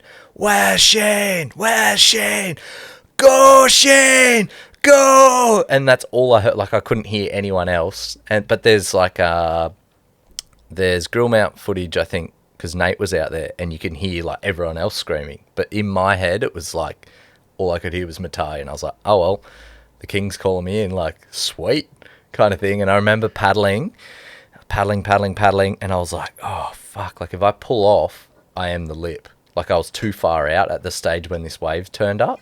And that's what we were touching on earlier. It's like trying to be in the right place, especially when crowds are a factor. It's just like, thankfully there were no tow teams at this stage, because there were no tow wave. That was the like, oh, there's tow waves now kind of thing. And anyway, like paddle. And I got to the point where I was like, if I pull off, I'm getting sucked over. And, you know, I guess I've always been like, don't be a pullback pussy. Like, you've committed to it. You've kind of gone, yep, this is my wave. Like, if someone else is in a better position, you've claimed that wave. It's like, you're up, mate. Like, just go it. Whether you fall out of the lip or not, like, you've kind of put your name to it. So I've paddled, and that's kind of going through my head too. Paddle. And there was a tipping point, and I was like, I've got to push over. And I just like pushed down on the front of the nose. And I remember pushing down, and it was like a friggin' aerial view of the reef. Like, it was just coral heads and just like clear as day. And I'm just like, whoa. And it's been a very long time, I guess, due to COVID too, but it'd been a very long time that I'd free fallen on a wave where, you know how you go over a speed hump and your stomach rises, or like on a roller coaster? It was like that. And I was like, like dropping up. And I remember as I bounced, like, it was just way too vert kind of thing. And as I bounced and I like slip off, I remember looking out of the pit, and like, it was funny because in my brain, it was just like an ADHD kid just going like, blah, blah, blah, blah. Like, I was pretty much like, that's the biggest barrel in my life, blah, blah, blah, like going like these crazy thought processes. And then, you know, I'm in the 6 or 7 second wipeout, just getting like torn limb from limb. Like, it's intense wipeout, but I was just like, whatever, as long as I don't hit the bottom kind of thing. And I popped up, and as I've popped like through the wipeout, my fin has come off and wedged in between my feet, and it was just like, oh, that hurts. And anyway, I've popped up, and Tahure has come in on ski. You all good? And I'm like, yeah, no, I'm all good. So he starts driving away. I was like, no, like, come back. I need to get on the ski. Like, my foot is just crammed at the moment. Yeah. And I've pulled that off and whatnot. And at the time, we were staying in like a share bungalow with Ned Hart and his mum Adele. And that was the first time I'd ever met them. And funnily enough, like, the first thing I remember from coming up, outside of ripping my flipper off, I'd lost my board and stuff, and I remember seeing Adele, and she just goes, that was fucked up, and it's already online. That was the first thing that I like seen and remember from like popping up from that thing. And I was just like, and through the wipeout, like I said, I was like, oh, that's the biggest wave, like these crazy like erratic things. And then it was like, the aftermath was just like, before I'd come up, I was like, just tone it down, it's probably not that big, like da-da-da. I think it was just because I'd had that, like, the drop feeling, and I hadn't had that in so long, and because of COVID, you know, being restricted, not being able to chase big swells and stuff, like, it was just like, oh, you're probably just, because you haven't had your hit in a while, your senses are a lot more heightened. And then I jumped on the ski with Alvino. I said, oh, can we go look for my board? And we went in over the lagoon, and I'm just like, Jesus Christ, like, I'm about to die. Like, you know, we're going over like an inch of water flat out on a jet ski, and it's like so intense, watching coral heads just going like, we're going to hit that? Anyway, looking around, never found the board, lost it, and we're coming back out the channel, and where the marker is, and there's another ski there, and it's Poto. Oh yeah, Yeah. iconic. Yeah, Poto and his son. You know, and there's obviously talk in the town. Who's his son? I couldn't even tell you. He's a good surfer. Couldn't. Yeah. Don't know. Okay. I don't. That's the thing. I don't actually really. I barely follow bodyboarding as it is. I just do it. When it comes to surfing, I'm like clueless with a lot of people. Like, I've done heaps of trips, and people are like, oh, that's so and so. Like that trip, for example, Russ was like the Chumbo brothers. Oh, those boys are skits. And I was just like, oh yeah, cool. Like, oh yeah, like that lineup was like the who's. Mate, it's so interesting. It really is a cast of just big wave superheroes that show up. It's elite Yeah. performers only, which in itself must be pretty intimidating, or at least like there's a lot of chest beating. There can't not be. Like there's just There is for sure. heavy hitters like all looking for their wave to justify the budget that they've spent, Yeah, and they're- get the shot and the clip and etc. But like I said, because I don't follow surfing as such, and I don't follow, like, you can be the biggest chest beater in that, but like, I don't even know who you are, so I don't look at it going, oh my god, that guy's here. And I'm just like, hey, that's a surfer. Yeah, so you've never really suffered from not being a known face in the lineup to stand up. So like you're just out there running your own race, and 100% just in my own head. Like, yeah, and there's waves that you're going to go that other people don't want, or just waves Yeah. that you've identified that you're going to go, and if someone wants that wave as well, you're calling them off and you're going to go. Not really. I think my mentality for a long time has been, and I guess it's like pushing the envelope as such, as like, if you want it, and I don't care who you are, if you want that wave, it's like, say a wave turns up and I'm like, oh fuck yeah, this is the one I want, and then I've got to contest with it. In my mind, it's like, well, it's not big enough. If I have to contest with someone, I want the wave that no one wants. Like, everyone fears, and it's like that thing comes in. It's like, yeah, well, I'll put my name to that. Wow. Like, that's what I'm searching for. Wow. Because it's like the classic of what we were talking about earlier. It's like, oh, you can't do this, you can't do that. And it's like, you can't do it, but like, have you ever done something that like you didn't think was possible and then you've achieved it? Yeah, there's been the odd pool shot or Yeah, it can be ping pong serve. Yeah, but it can be something small. But you kind of like the feeling you get, you know, and then just amplify it. You're definitely turning it up a few notches, like in your pursuit. And it's interesting too. Like the Tahitians have a great respect for bodyboarding, as do the Hawaiians, and I think a lot of that is to do with like. They're intermingling They constantly. intermingle. It's also like a social class thing, like where, you know, Yep. poor people from the islands tend to bodyboard. They don't have the money For surfing. For surfing. And as a result, like some of the most core / intimidating fucking legit lokes bodyboard. It's the way it is in the islands. And Big time. you see that on the North Shore. You see that. I haven't spent as much time at Chope's, been there once, but like the clips and the footage, and I've had mates who bodyboard at the elite level. We've been going there since the early 2000s, and always talking about how well they've been received there. And I remember the story, Dave Wassell and John Duvall. That's right, which is a crazy clip. Again, it's another one of those like cartoonish fucking wipeouts where I think Wassell's like towed in. Oh, he's so deep getting towed in. Super deep. Probably wasn't up for that wave either. And the local dude's like, Basically called him out on it and just goes, fuck off. I'm up and I'm going. And they both get flexed from memory. From memory, because I used to talk to John. I think he's actually now like a doctor or something. Right. Like, he went off and did big things. But he, I'm pretty sure from memory that wave, I think Wassell was just like towing heaps. Yep. And that, like, John was like, they all were like that, but John was just like, oh, fuck you. Like, as much as he was up, he wasn't going that wave because he wanted it. He was going to be like, get out of here. Yeah. And they're very much like that at that location. And it's funny because, like, And that's not Chopes, it's another left, huh? yeah. But it's like a little bit more fickle. It's a bit harder to get. But, like, man, talk about guys that send it in like a full core. It's like, there's video that's like doing the rounds, I don't know, from a few years ago, and it's like there's one guy out and it's like every bit of 15 foot. Like, it's huge, man. Like, Chopes would have been pumping. Guy's out there by himself, and some random guy's like throwing a drone up. And it's just some guy sending it. Wow, that shit is nuts.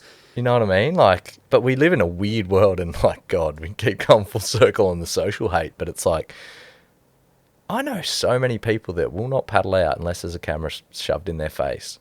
Like, they're like, I can't, what if I get a good one? Like, you gotta be stoked with it. Like, Totally. you know what I mean? Like you were saying, it takes, what do you do surfing? For me personally, I surf to get barreled. Like, I think it's such a unique feeling. You know, nothing else matters.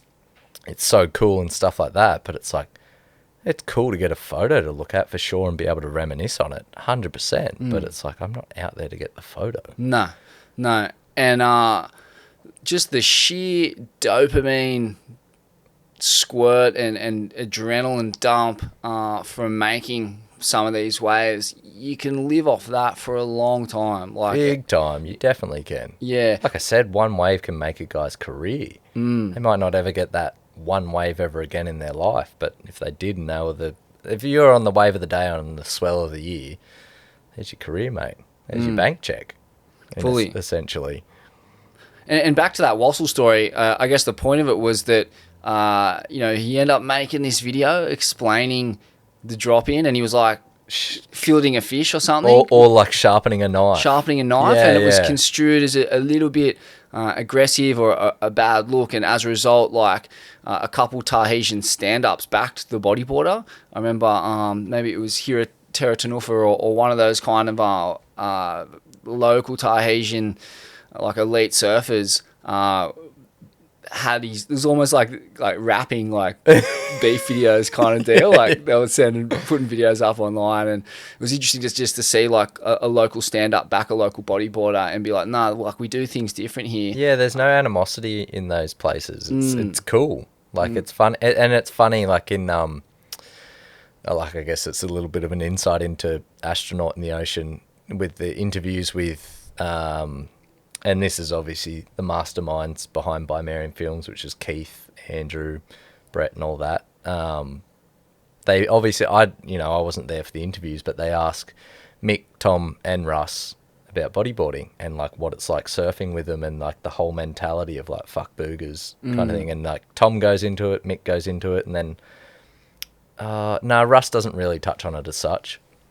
But Mick and Tom, they lived through it. So yeah, it's kind of I guess they're putting their stamp on their view of it all.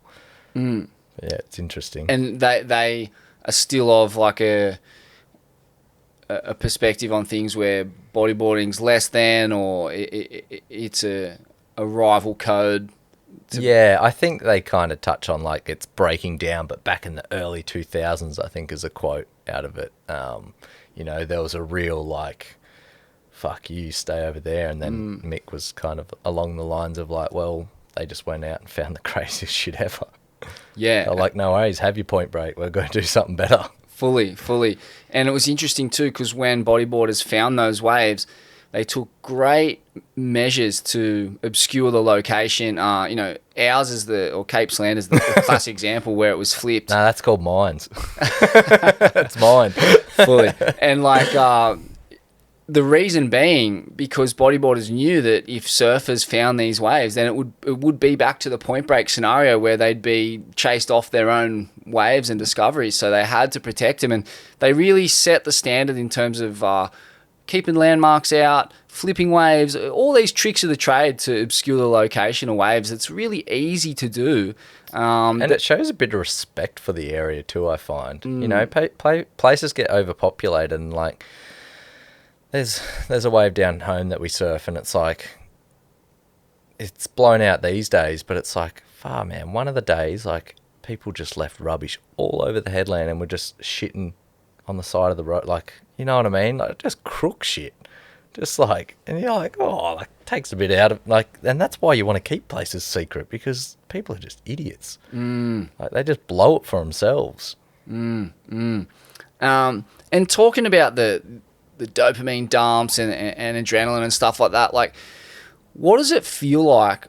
You're a guy who paddles out a lot of the time, super early in the morning, you're traveling alone, you often reach waves of mortal consequence on your own. Like what does it feel like paddling out? Like does it feel like you must feel like a Sir Edmund Hillary like climbing up Everest for the first time, or it must have some feeling of exhilaration, just the journey out there, sitting in the Yeah. lineup. Like, what's the whole experience like to surf these kinds of waves alone? I think a big part of it is like when I started surfing like Bomie, you could never get a mate to. I'll give you $100 if you paddle out with us. Like, good luck, you know what I mean? So, I guess growing up, those, like I said, the 1% clubs, like I just got kind of used to surfing waves of consequence with no one out, and the fixation side of things, it's like, man, I want to get the first wave, or I just want to go get a good one before everyone turns up, because then when people turn up, I can kind of feel a bit more relaxed and a weight off my own shoulders of like, oh, I got what I was kind of here for. You know what I mean? So I think, yeah, it's almost like the excitement of a new adventure, or like something you've never done, or it's untouched, or you know what I mean? Like I think that's a big part of why I strive to get out there early and stuff like that, just so I can and I can work it out for myself without, like, I guess you could say, loud noise of like other people around, distractions and stuff. Like, you can just be it can be peaceful and get your head around what you want to do, look at the certain waves, what's the swell doing. I mean, sometimes it's good to paddle out at a wave and it's like, oh, people are there. Okay, you sit there. That's what it's doing today and stuff like that. But I don't know, like, I think that's it. I like the idea of working it out for myself. It feels more fulfilling when you achieve something. You know what I mean? Because you've worked it out from start to finish. There's no golden red carpet rolled out for you and be like, here you go. No worries. Like, here's a set. Like, go this, sit here, do that. Like, and that's, I guess for me, I've grown up and a lot of it is like, I've had to work it out. And like, you know, growing up, I got the like, oh, you only go closeouts, you can't scoop waves and da-da-da. And like, I've kind of turned it into a joke, but a lot of that was because I never got told where to sit in waves, and like, I worked it out. Like, you know what I mean? Like, a lot of you travel out in a group and it's like, oh, all right, we'll all sit here, we'll do this. And like, or you're watching someone and go, oh, maybe don't go those ones. For me, like, I didn't have any of that to bounce off. And I guess that's like, I was lucky in the sense of growing up too, I had a lot of mates that were filmers and stuff. So I did get a little bit of footage growing up and I could analyse it. And that's how I learnt how to surf a lot of waves. It wasn't because of the people there. It was more like, oh, okay, this is what I'm doing wrong or whatnot. But then I've always been like, you know, I've got a hard drive and it's like, that's mine. It's like the Ice Age thing with the walnut. You know what I mean? It falls off. You're like, ah! Someone goes to grab it. You're like, nah, I've got years of like footage on there, and there's definitely stuff that are unseen and probably never get seen.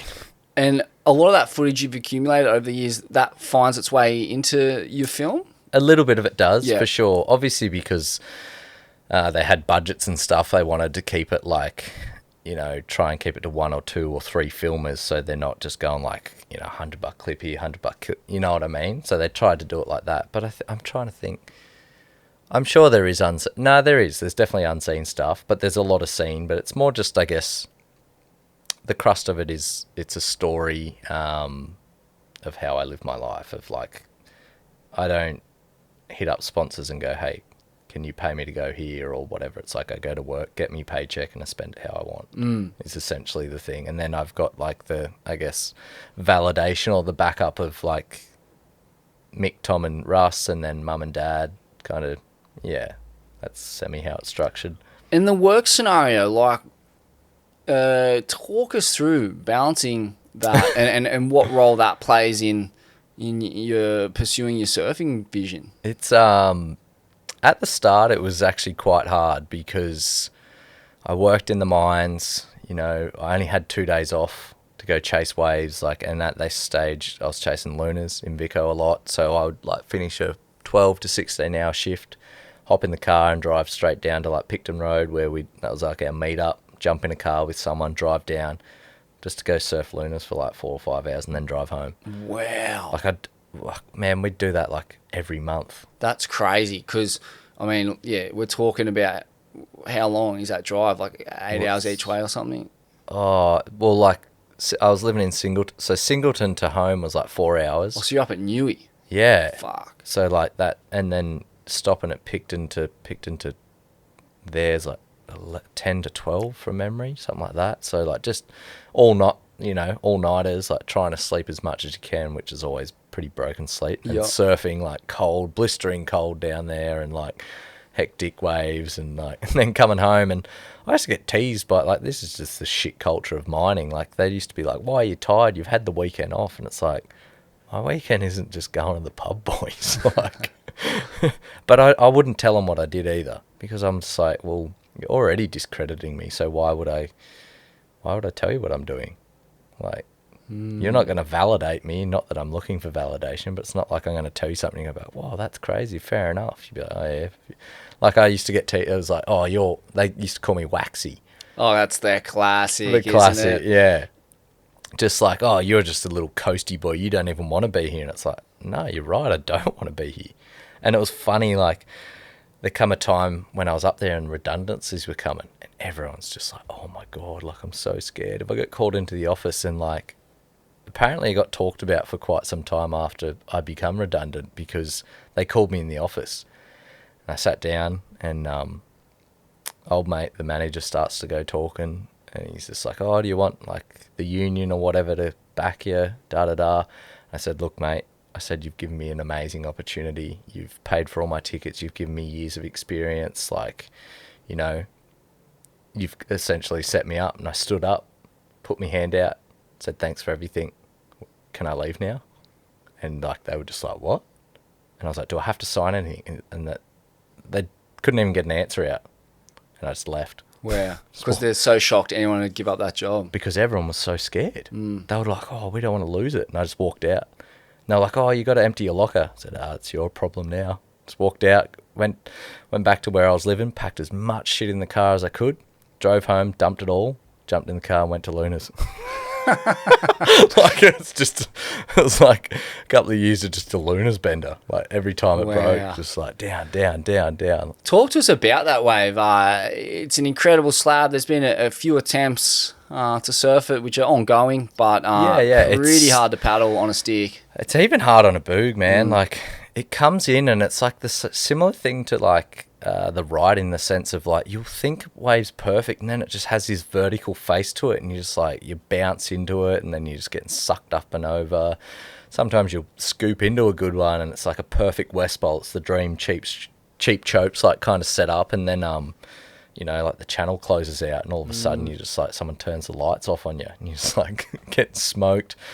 It goes dry, like we call it the moonwalk if you get dry docked and kicked over the thing. Like, it's a sick wave, and it's like, but so much consequence. Like, you're paddling out, and if you're not duck diving the washroos in the channel that are horrendous, you're looking at the wave on some and you're just watching like dry rocks and big bull kelp, and like, it's so gnarly and it's freezing.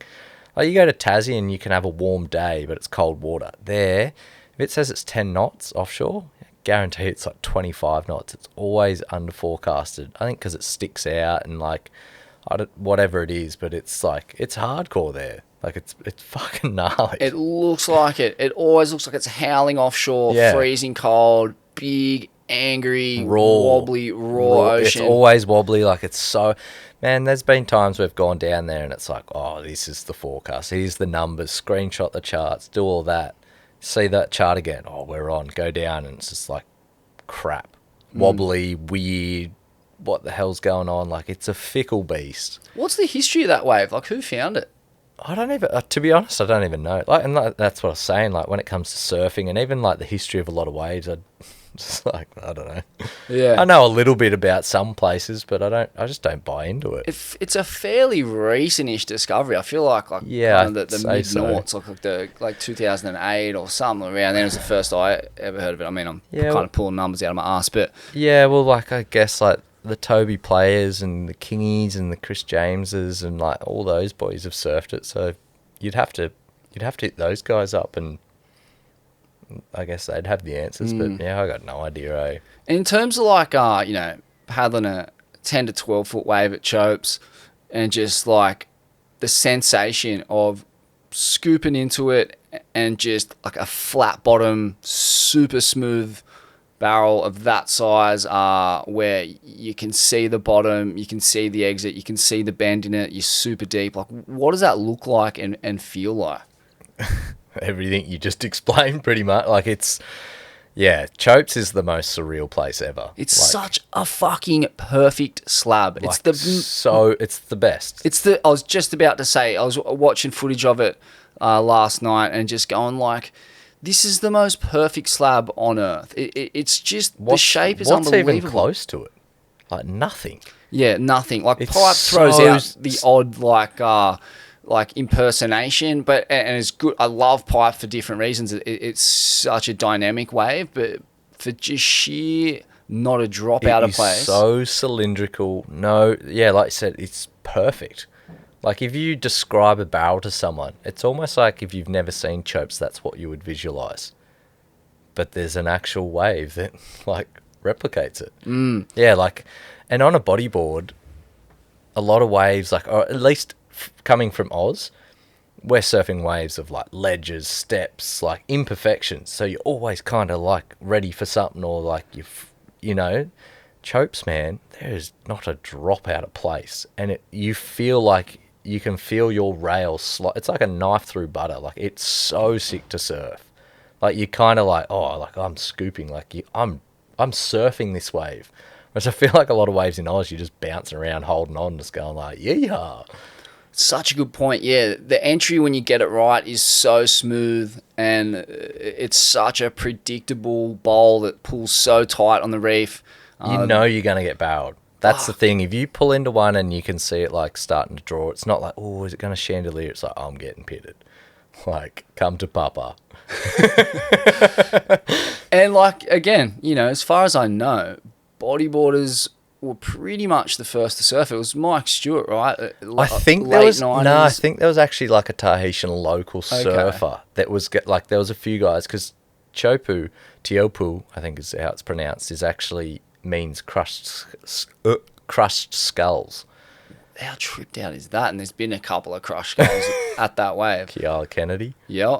I remember a local dude ages ago died there. He believe got his like chin caught on a coral head and went ripped up. him. Yeah, ripped his literally fucking head off or something. Yeah, funny, slightly off topic, but like all the big waves that I've had like my wipeouts at, people are like, how do you come out unscathed? And I have this belief of, if you're going to go surf a big wave, surf a big wave. Don't go out there and pussyfoot around and go get a 6 to 8 footer, because that wave's going to move further in on the reef. There's going to be less water under it, and if you come off, you're going to hit. The bigger the wave, the more water that's on it, under it, the more water that's pushing over the reef, the less chance you have of actually hitting it. I mean, if you do hit it, it's probably going to be a hard one. It's going to probably no harder than if you get the 6 to 8 footer on a 15-foot swell. That's so interesting. Yeah, I mean, that stands to reason. You like the right chopes on those tow days, like people never seem to hit. No. And yet there's... So like Matahi's what's Matahi's brother's name? Manoa. Manoa, yeah. Man, there was one day, there was a swell that I was there, and he was like just pulling into skits ones, like crazy ones. And then as the days go on, you know, it gets smaller and smaller, and he's surfing inside ledge, 2 foot, dislocated shoulder. Fuck. Out for the season. It was like one of the first swells. Wow. And you're just like, I know so many people that have surfed waves, and they're like, they go nuts at places, and then like broken backs or necks or whatever it is, or blown up knees. Oh, well, how'd you do that? Oh, on like a 3-footer. You're just like, oh man. It's interesting, yeah, and it's also a bit of a game of percentages where you may as well save up all your little sends for one big send. I was about to say, that's, I think for me too, is like a bit of my thought process is like, if I'm gonna get hurt, go out with a bang. At least you can go and look at it and go, oh, yeah, fair enough. Whereas if what'd you get hurt on? Like a 2-3 footer, you're like, oh, that sucks. You know what I mean? It's almost comical. It is comical. Oh man. And Shippies is another wave that you've got plenty of history with. Yeah, talk to us a bit about your history and relationship with that joint. Yeah, well, Shippies is like, yeah, I didn't realise how much the degrees mattered there. I just thought, you know, south swell, north winds, way you go. So there in the early years, I was just getting skunked. And then 2015, I'm pretty sure it was like two weeks after I'd got that Chopes one, a swell turned up, and obviously I've gone down, chased it and stuff, and all the local boogers, when I was like real tight with all of those boys, we all were like, oh, we got to get out there, like it's a pretty crowded day, like all the who's Mick Fanning. It was the first time Mick Fanning had ever surfed it. So I've actually personally never met Mick, and that's the only time I've ever surfed with him, and there was never a time I was close to him to be like, hey mate, or anything like that. Not that I care, but anyway, that swell was quite funny. So, you know, we were all getting them, and like a few of the boys were just getting like some crackers, and I still really hadn't dipped my toes into anything at Shippies that I was kind of like, oh, that's a Shippies wave. I felt like I was just fluffing around in the whitewash. And anyway, like I'd got a few fluffy ones, and then the crowd started to get pretty like intense, like just more people, and in my head it was just like freaking the drums were freaking banging kind of thing. I was like, oh my god, I've missed my time. And I remember like for a period of time, like this thing was like out on the horizon, and like I swear for like 15 minutes everyone was like, there's a bomb coming, and it was just like, is it coming? It's coming. There's like 3 people on the rope. I think Mark was actually one of them, funnily enough.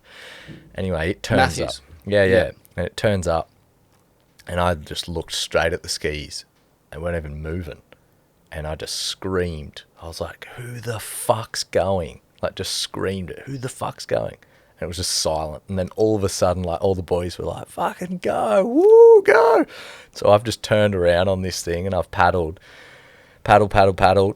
Still to this day, like, it was one of the best waves I've felt, like, just scooping. Like, just scoop this sick face, like, come into it. I seen the step, and I come in behind the step, and I was like, oh, I've got this. Like, I got this in the back. And mind you, I knew it was big, but I didn't know how big. And at this time, the sun had just peaked over the ridge, and it's like 8 o'clock in the morning, roughly, 8:30. Peaks over the ridge, and it's like direct sunlight for like half an hour in your eyes. It's like staring at the sun. And so I've scooped in, got behind the step, and like I start to look out of the pit, and it like chandeliers and closes out, and it's like an ugly wave. But I couldn't see any of that because I was pretty much blinded. And I just remember seeing a boat going over the shoulder, and I'm like locked in. I see it like pit over me, and I'm just like, wow, like an incredible view. But I had no idea the chaos that was about to happen. To the point, I thought the foam ball had picked me up, and then I was looking at the stern, like just getting dragged down the point, just going like, did I make that? Like I was like real confused. And a ski comes hammer and tong in, comes to pick me up, and they were just like, are you all good? And I was like, yeah, like I'm sweet. Like just really baffled. Like I was super confused. And anyway, I've paddled back out, and like as Tassie are, warm and welcoming, like such an epic vibe down there. And like just if anyone gets bombs, like doesn't matter who you are, like everyone's just hooting. It's an arena, like clapping, carrying on, like beers getting thrown around, like just idiots. Good behaviour. Yeah. And my mate was filming in the channel, and he was like, fuck man, that was pretty skits. And I was like, oh yeah, like cool kind of thing. And then one of the boys in the boat behind us goes, oh, you have a look at this. And he's like, I remember him showing us the photo of that sequence. There's no other photos of that wave, and there was heaps of photographers there that day. And yeah, I remember looking at it just going like, oh, no way. Like no way was that. And the funniest thing was chasing Shippies, and especially that early on, I was always like, fuck, it'd be cool to get a crazy photo out there with like the big step and that. I never at the time would ever think I would get it. And then, you know, fast forward, and I've been shown this photo off the back of a boat. I was like, oh, I'll never get given that photo kind of thing. Just like, you know what I mean? Like back in, I say it back in the day like I'm old, but it's like, getting photos off people was really hard, and like especially I think magazines might have even still been around, so it was like, oh, we're not giving it to you because you'll post it online for validation in a sense. And I was like, nah man, like I just want that for me. And I remember when I finally got sent the sequence, which is of Cam Green took it, and he actually is a bodyboarder that I don't know if he still boogs, but he films a lot with One Palm Media, Talon. Oh, Talon, yeah. Yeah, and stuff like that. But Yeah, like I remember when he sent the sequence through. Like, so no, we were driving back to Hobart, and he sent the photo to one of the boys that was driving, like that I was with, and he obviously didn't know I was with the guy, I don't think, at the time. And then like Callum was just like, oh my fucking, like going absolutely berserk when he seen it. And then like that was the first time I've actually got to sit down and, like, I guess somewhat soak it in and view it. And I just remember watching it, looking at it, and I was just like, that's not me. Like, was in complete denial that I'd even caught a wave like that. I've seen the wave, and it's you do everything right. It's just that it's too big for the ledge, kind of thing. Too low tide. Too low tide. I mean, it probably was too big for the ledge, maybe. But then part of me's like, fuck, it looks pretty low. Yeah. If there was more tide, maybe it would have held. I don't know. It just kind of caps off the back on the end section, but it's fucking mutant and so big. And I trip out on, like, what it must feel like to be deep in one of those things and have that sense of how far wide of you the lip is hitting, like how wide the tube is as the lip starts to connect with it the slows base down. Time Yes. slows down massively. Like I said, I remember as I got behind the step, and it was just like it was filmed in 1,000 frames per second, and it was just like, oh my god. And then it's funny, like, you get these moments where time slows down, but then if you don't make it, it's like someone puts the fast forward button on, and you're just like, whoa, like, what happened? Like, I just missed that part. Yeah, It's so true. And that slowing down of time, that moment, there's like, whenever you get a good barrel, there's just a couple of freeze frame moments in it where it's this stick with psychic imprint on the brain. And in that moment, it can be a split second, but that moment is always a moment of insane beauty and calm. And terror. But, like, the terror, like, seems to be... Yeah, there is an element of, like... you're right. It's such a strange mix of those so feelings. so many feelings. And I And think... it always seemed worth it at the time. Well, it is. Yeah. That's why we do it. Totally. Once you've navigated the entry and get to that point where you're deep and in the pit, and there is an element of safety in that moment, like, because you know intuitively that the safest place to be is inside the barrel. Yeah. Like, if I've ever fallen or know I'm going down, I always, as much as I can, try and get inside the pit. Yeah. As whatever means necessary. And, like, I think that's a very overlooked thing, because people are like, how do you wipe out and get away with it? It's like, man, you got to, like, that's home. That's, you know, And where do you feel like safe? it, man. You Yeah. feel safe in there, and there's immense beauty, and you kind of know that you're going to be sweet. If you're inside it, a lot of the time, like, you don't know all of the time, and sometimes there is little moments where you're locked in for too long and you know that it's going to go dry, and there's a serious fear in that moment. But there's always, like, a moment of safety and calm, and beauty and glory, and you just, everything in life seems to be in the right place. It's pure validation felt in every cell of your body. It's an amazing sensation. It's funny, hey, like, so talking about this, it's like, you know how you have those moments where you pull into a pit and you get blown to the roof, and you're like, I got blown to the roof, and, like, I got smoked and stuff like that. I've actually captured it, like, as best as you ever could.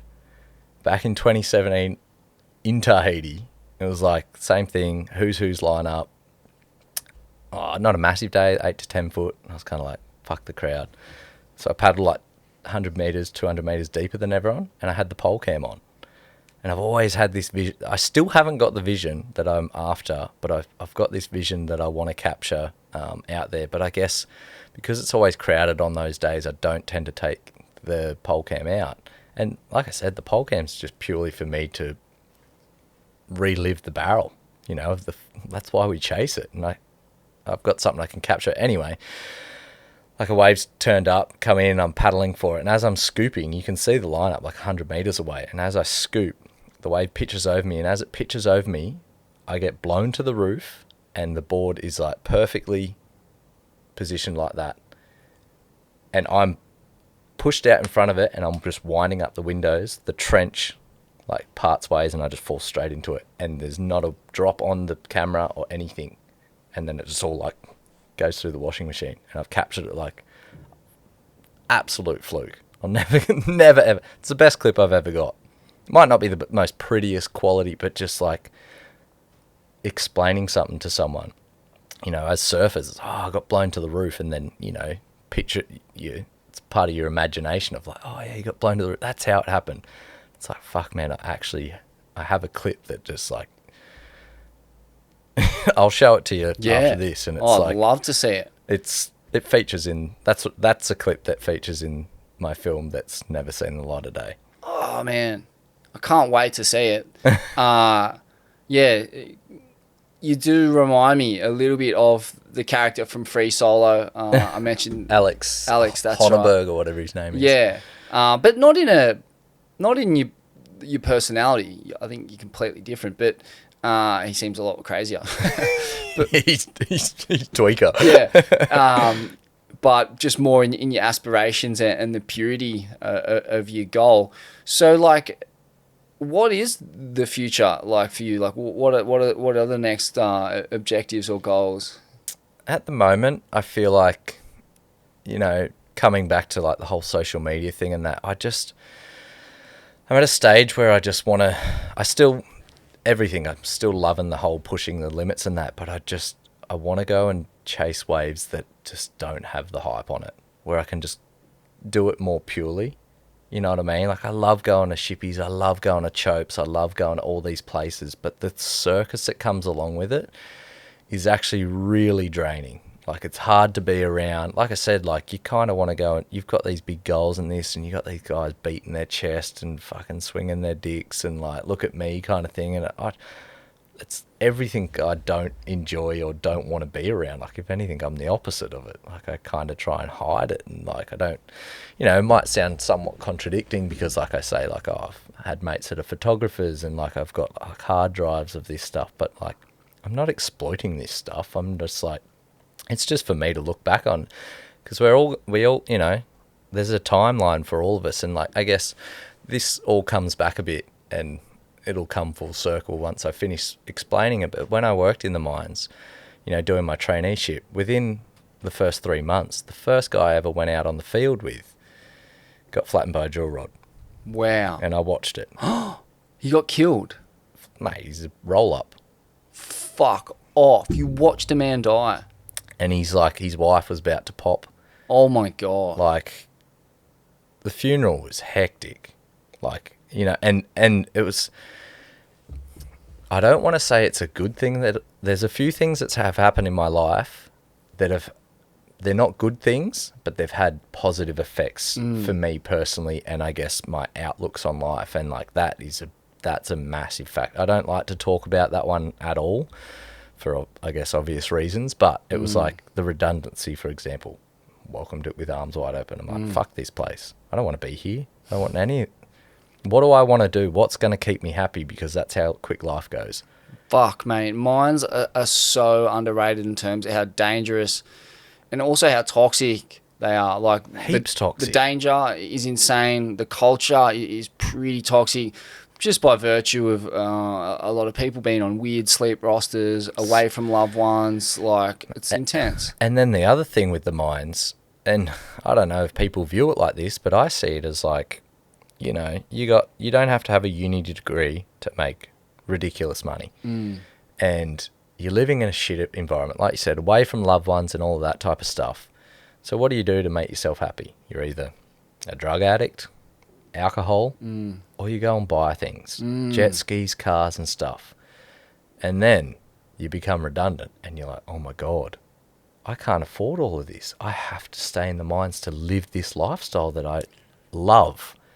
But they don't love it. It's just all they know now. Material possessions will never fill that void. Never. But that's like a big thing in the mines. You know what I mean? Like, a lot of people go down the materialistic thing because it's a temporary relief of this shit place that you're working so in. skits, and they're just being purely propagandized by advertising, because all advertisements, that's how they sell shit to you, that it's going to fill that void. You're going to make money. You're going to own 7 houses in 7 minutes. Like, it's all bullshit. Yeah, or like, just the way that cars advertise, there's always like a hot chick or some happy person. Like, there's these associations made in a visual way with positive emotions, none of which is true. It's all just a means to move product.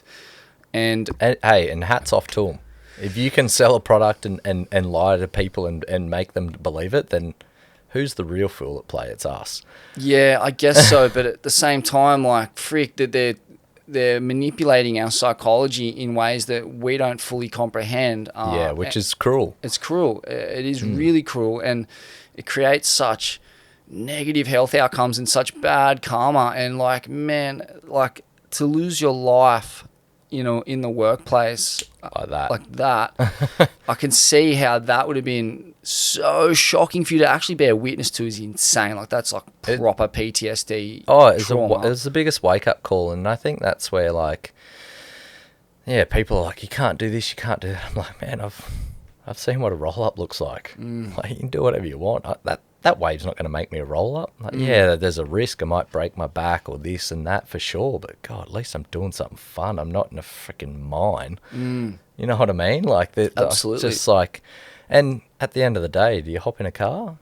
Most people are going to say yes. Well, what, you know what I mean? Like, so fucking dangerous. Exactly. Like, man, on the way up here, where was it, South Ballina or something?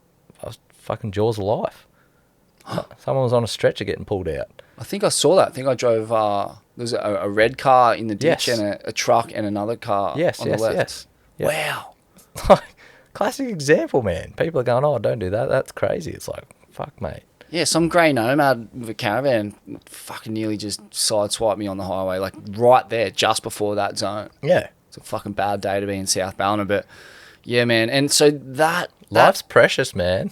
And it's fucking fleeting, and it's a lot of the time out of your control. But in a way, well, it's like, take measures to insulate yourself from situations like that. That's how I see it. So, like, Definitely. I'm trying to get to a point where I don't have to drive a long way to get to surf. Like, so I can live close to waves.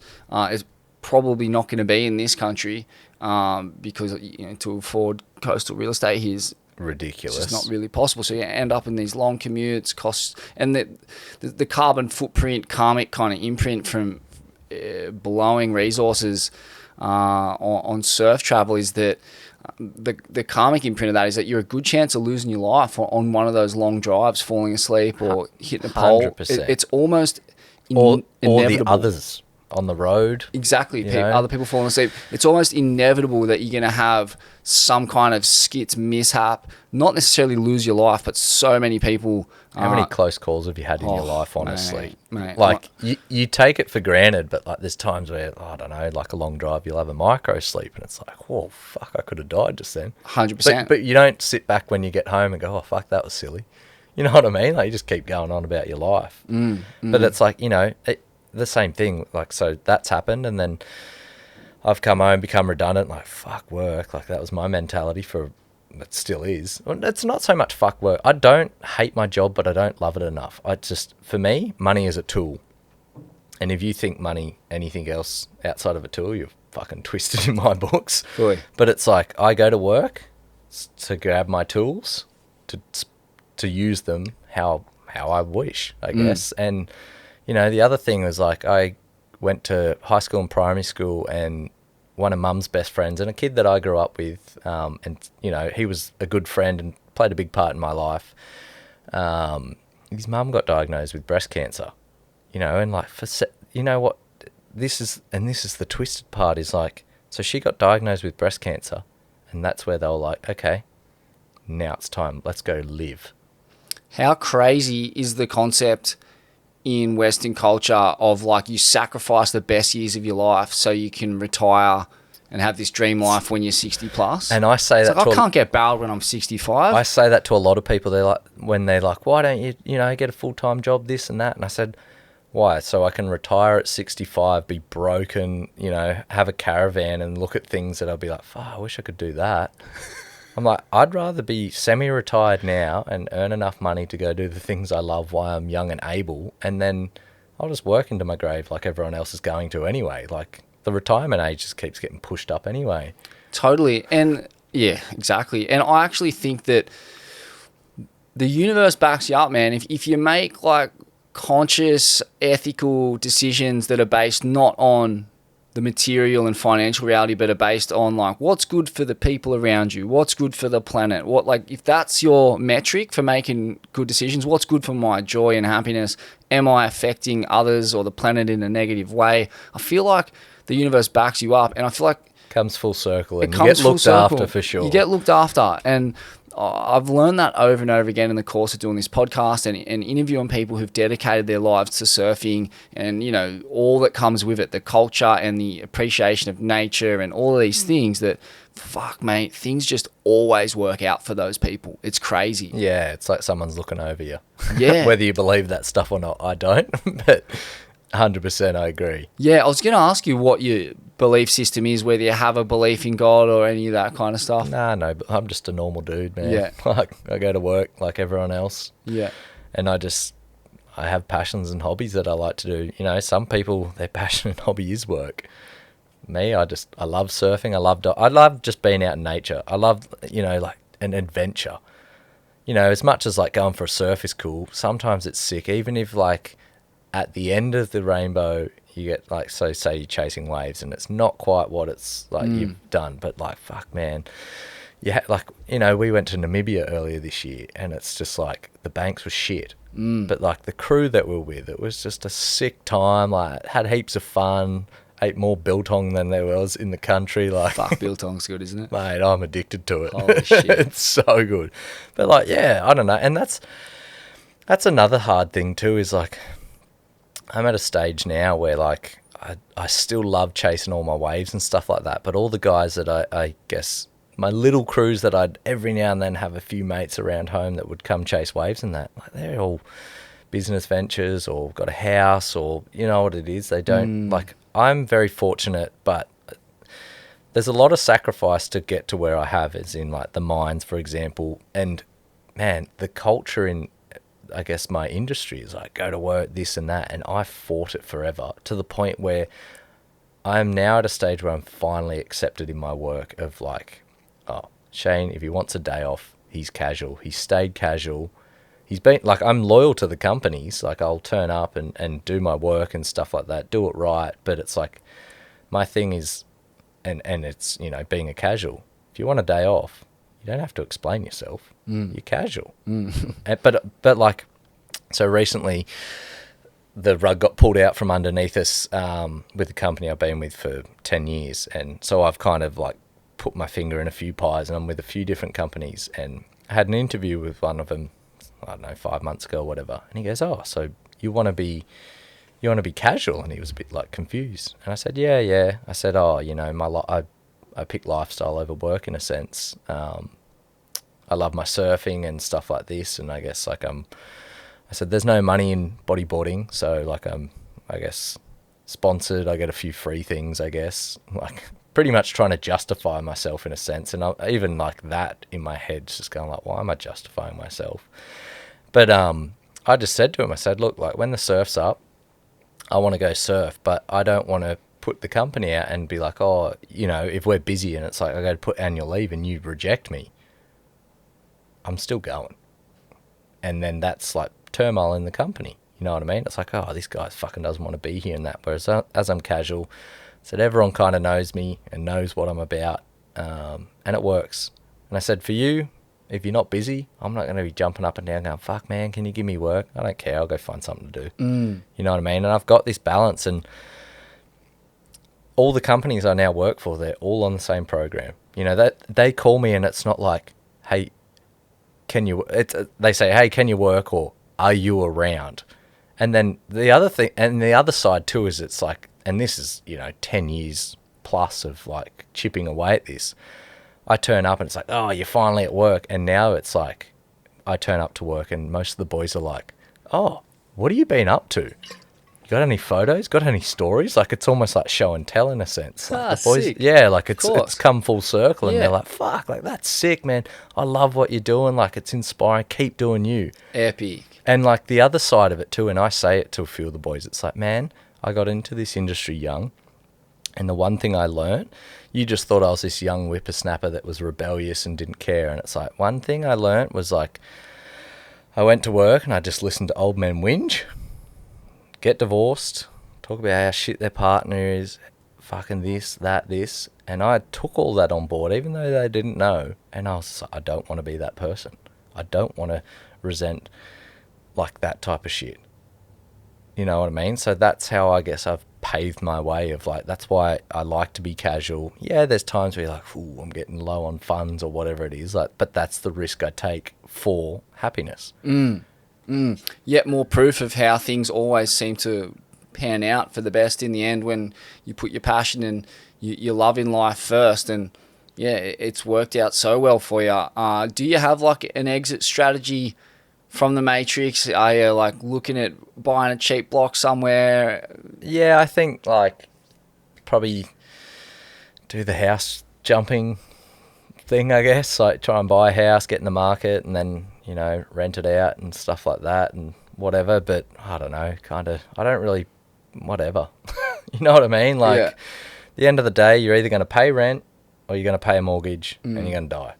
So what do you want to do in between? You know, my grandpa always says to me, and like, to be fair, he ain't got long left, and he's had a hell of a life, but he's just like, you know, he's just been diagnosed recently with Alzheimer's, and he's fucking losing. He'll talk to you now, and then you'll be having a conversation, and he'll be like, blah, blah, blah, blah, blah. Oh, my fucking brain, like, Mate, give him scrambled eggs. Give him some small doses of LSD. I'm not even joking. the fucking science about the benefits of LSD for Alzheimer's and dementia. It's like, It's there. It's in the literature. yeah. Just because it stimulates neurogenesis and just the creation of new brain cells and stuff like that. There's a really good book called Tripped. It was meant to be called LSD for my mother. Yeah, right. Written by Norman Oler, who's been on Joe Rogan. So it's a worthy listen for anyone out there whose parents or grandparents might be staring down the barrel of Alzheimer's, neurodegenerative illnesses. Yeah. Yeah, It's pretty crazy. And that's like, so grandpa to me has always been like, your time is your most valuable thing, so get the best price you can for it. Fuck, mate, that's so wise. That is the truth. Time is money in capitalism. Like, and that's how I see money. Is it's just stored up time that you can slow release. You can buy yourself time with money, and you can buy yourself time to spend in any way you can. And that's why for me, like, living in other countries where you need less money to survive. Look how happy they are. Mate, they're so happy because they live in a way where a lot of the time they're not in debt. You know, Look at all the like South Pacific islands, like Tahiti, Yep. Solomon Islands, and that. What do, man? They have veggie gardens. Yep. And they go fishing every day. I know. God, that life sucks. Fucking hell. It's Sounds crazy, isn't epic. it? It's epic. And that is so attainable here. I think it's hard to afford the block and the house for some reason. It's funny, isn't it? Like, we look at these places as poor, but in reality, they're probably paying Rich. way less. Filthy rich, mate. Filthy rich. Like, Isn't that weird? It's like, I don't know. What do you look at for rich and poor, though? Like, Fully. and this is what, like, for me, I look at rich as like my experiences and my memories and my stories. I'm rich in that. You know, I'm a billionaire as far as I'm concerned. But, you know, in my bank, probably not so much. Totally. And having like good food, good health, Yeah. and many positive experiences, like, these three things are in pretty short supply in this culture, and a happy Massively. family and stuff like that. We're very time poor, we're overworked, the quality of our produce is fucking awful. But we're all of this by choice. You know, like I said, the choice I've made of like not going full time, sticking to a casual, and like I said, times do get tough. But the problem is that prevents you from having a house and a family, which is also like there's so much passion and purpose and joy to be had in that realm. And like, so the choice, I don't know how much choice we actually have. Like, if you actually want to have a house and land and to raise a family on. You can't like kind of what's the saying? You can't bake a cake and eat it. You know what I mean? Like it kind of feels like that's the world we live in. You want this, but you kind of got to do this to get that.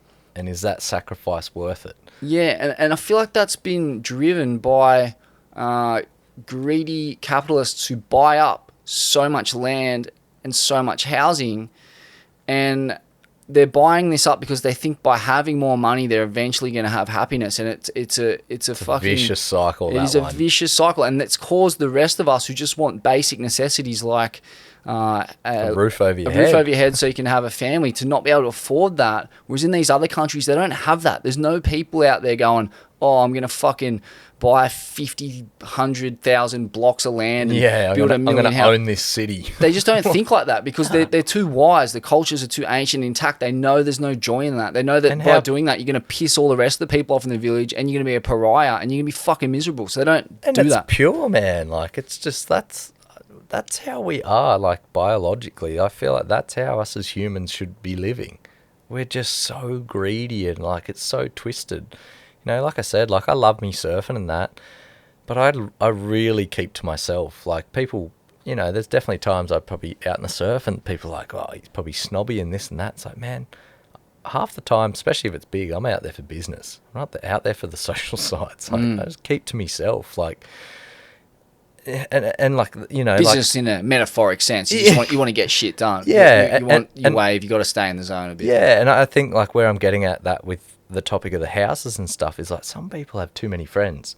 Sometimes it's good just to keep your circle small. You know they got your back. You know, you have 1,000 people stabbing in your back, but they're your good mates. It's the same as like buying up a city. Oh, I'm going to be friends with him because he owns this place. Are you really his friend?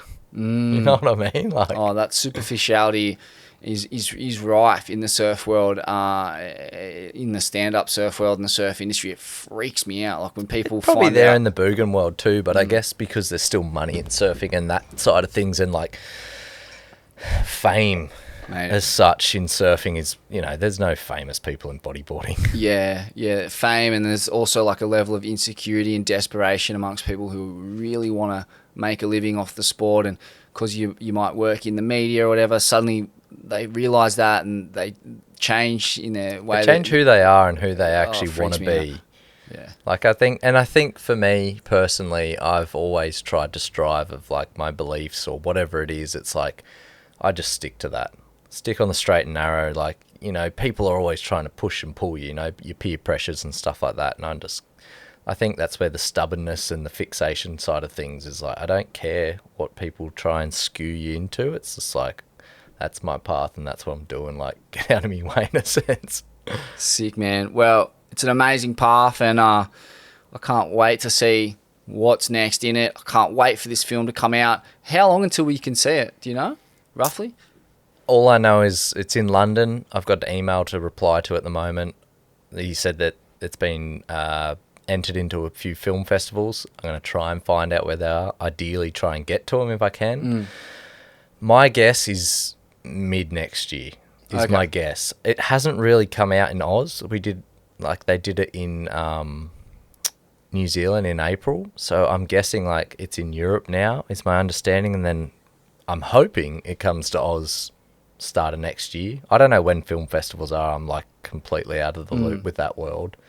And then I'm guessing it'd go in to Oz and then come out online. But that's just all speculation. And it's going to be like you're entering a similar space to Kirby, right? In the kind of waves that you're chasing. Yeah, I get like there's a lot of waves that I guess people have probably seen in the sense of like your big Chopes one and stuff like that. But then there's a few POV clips that have unseen that are cool. And like, yeah, it's kind of, like I said, I think the short and the long of it's like, I'm a person that works a 9-to-5 job essentially.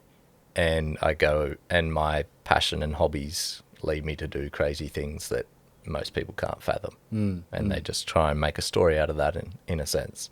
Mate, and sounds incredible, yeah. I'm super proud of like how it's been pieced together, and like super grateful for Keith and everyone that was a part of it to make it. Like going to New Zealand and, you know, because I'd seen it for, I don't know, 6 to 8 months prior to that, I'd I'd had the link. But being able to see it in a cinema, sitting down and having like the crowd react to moments was like, kind of gave me goosebumps.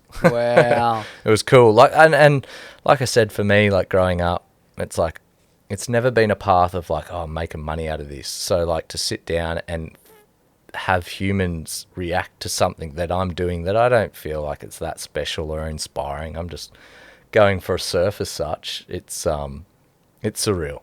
Mate, I tell you what's surreal as well. You've resisted your whole life posting shit on social media and being that guy who courts publicity, and for no logical reason apart from good karma or cosmic divine intervention, you've ended up with the ultimate encapsulation of your life in a feature form. Yeah, like it's and that's what Ray said to me. He goes, man, these guys are the bee's knees.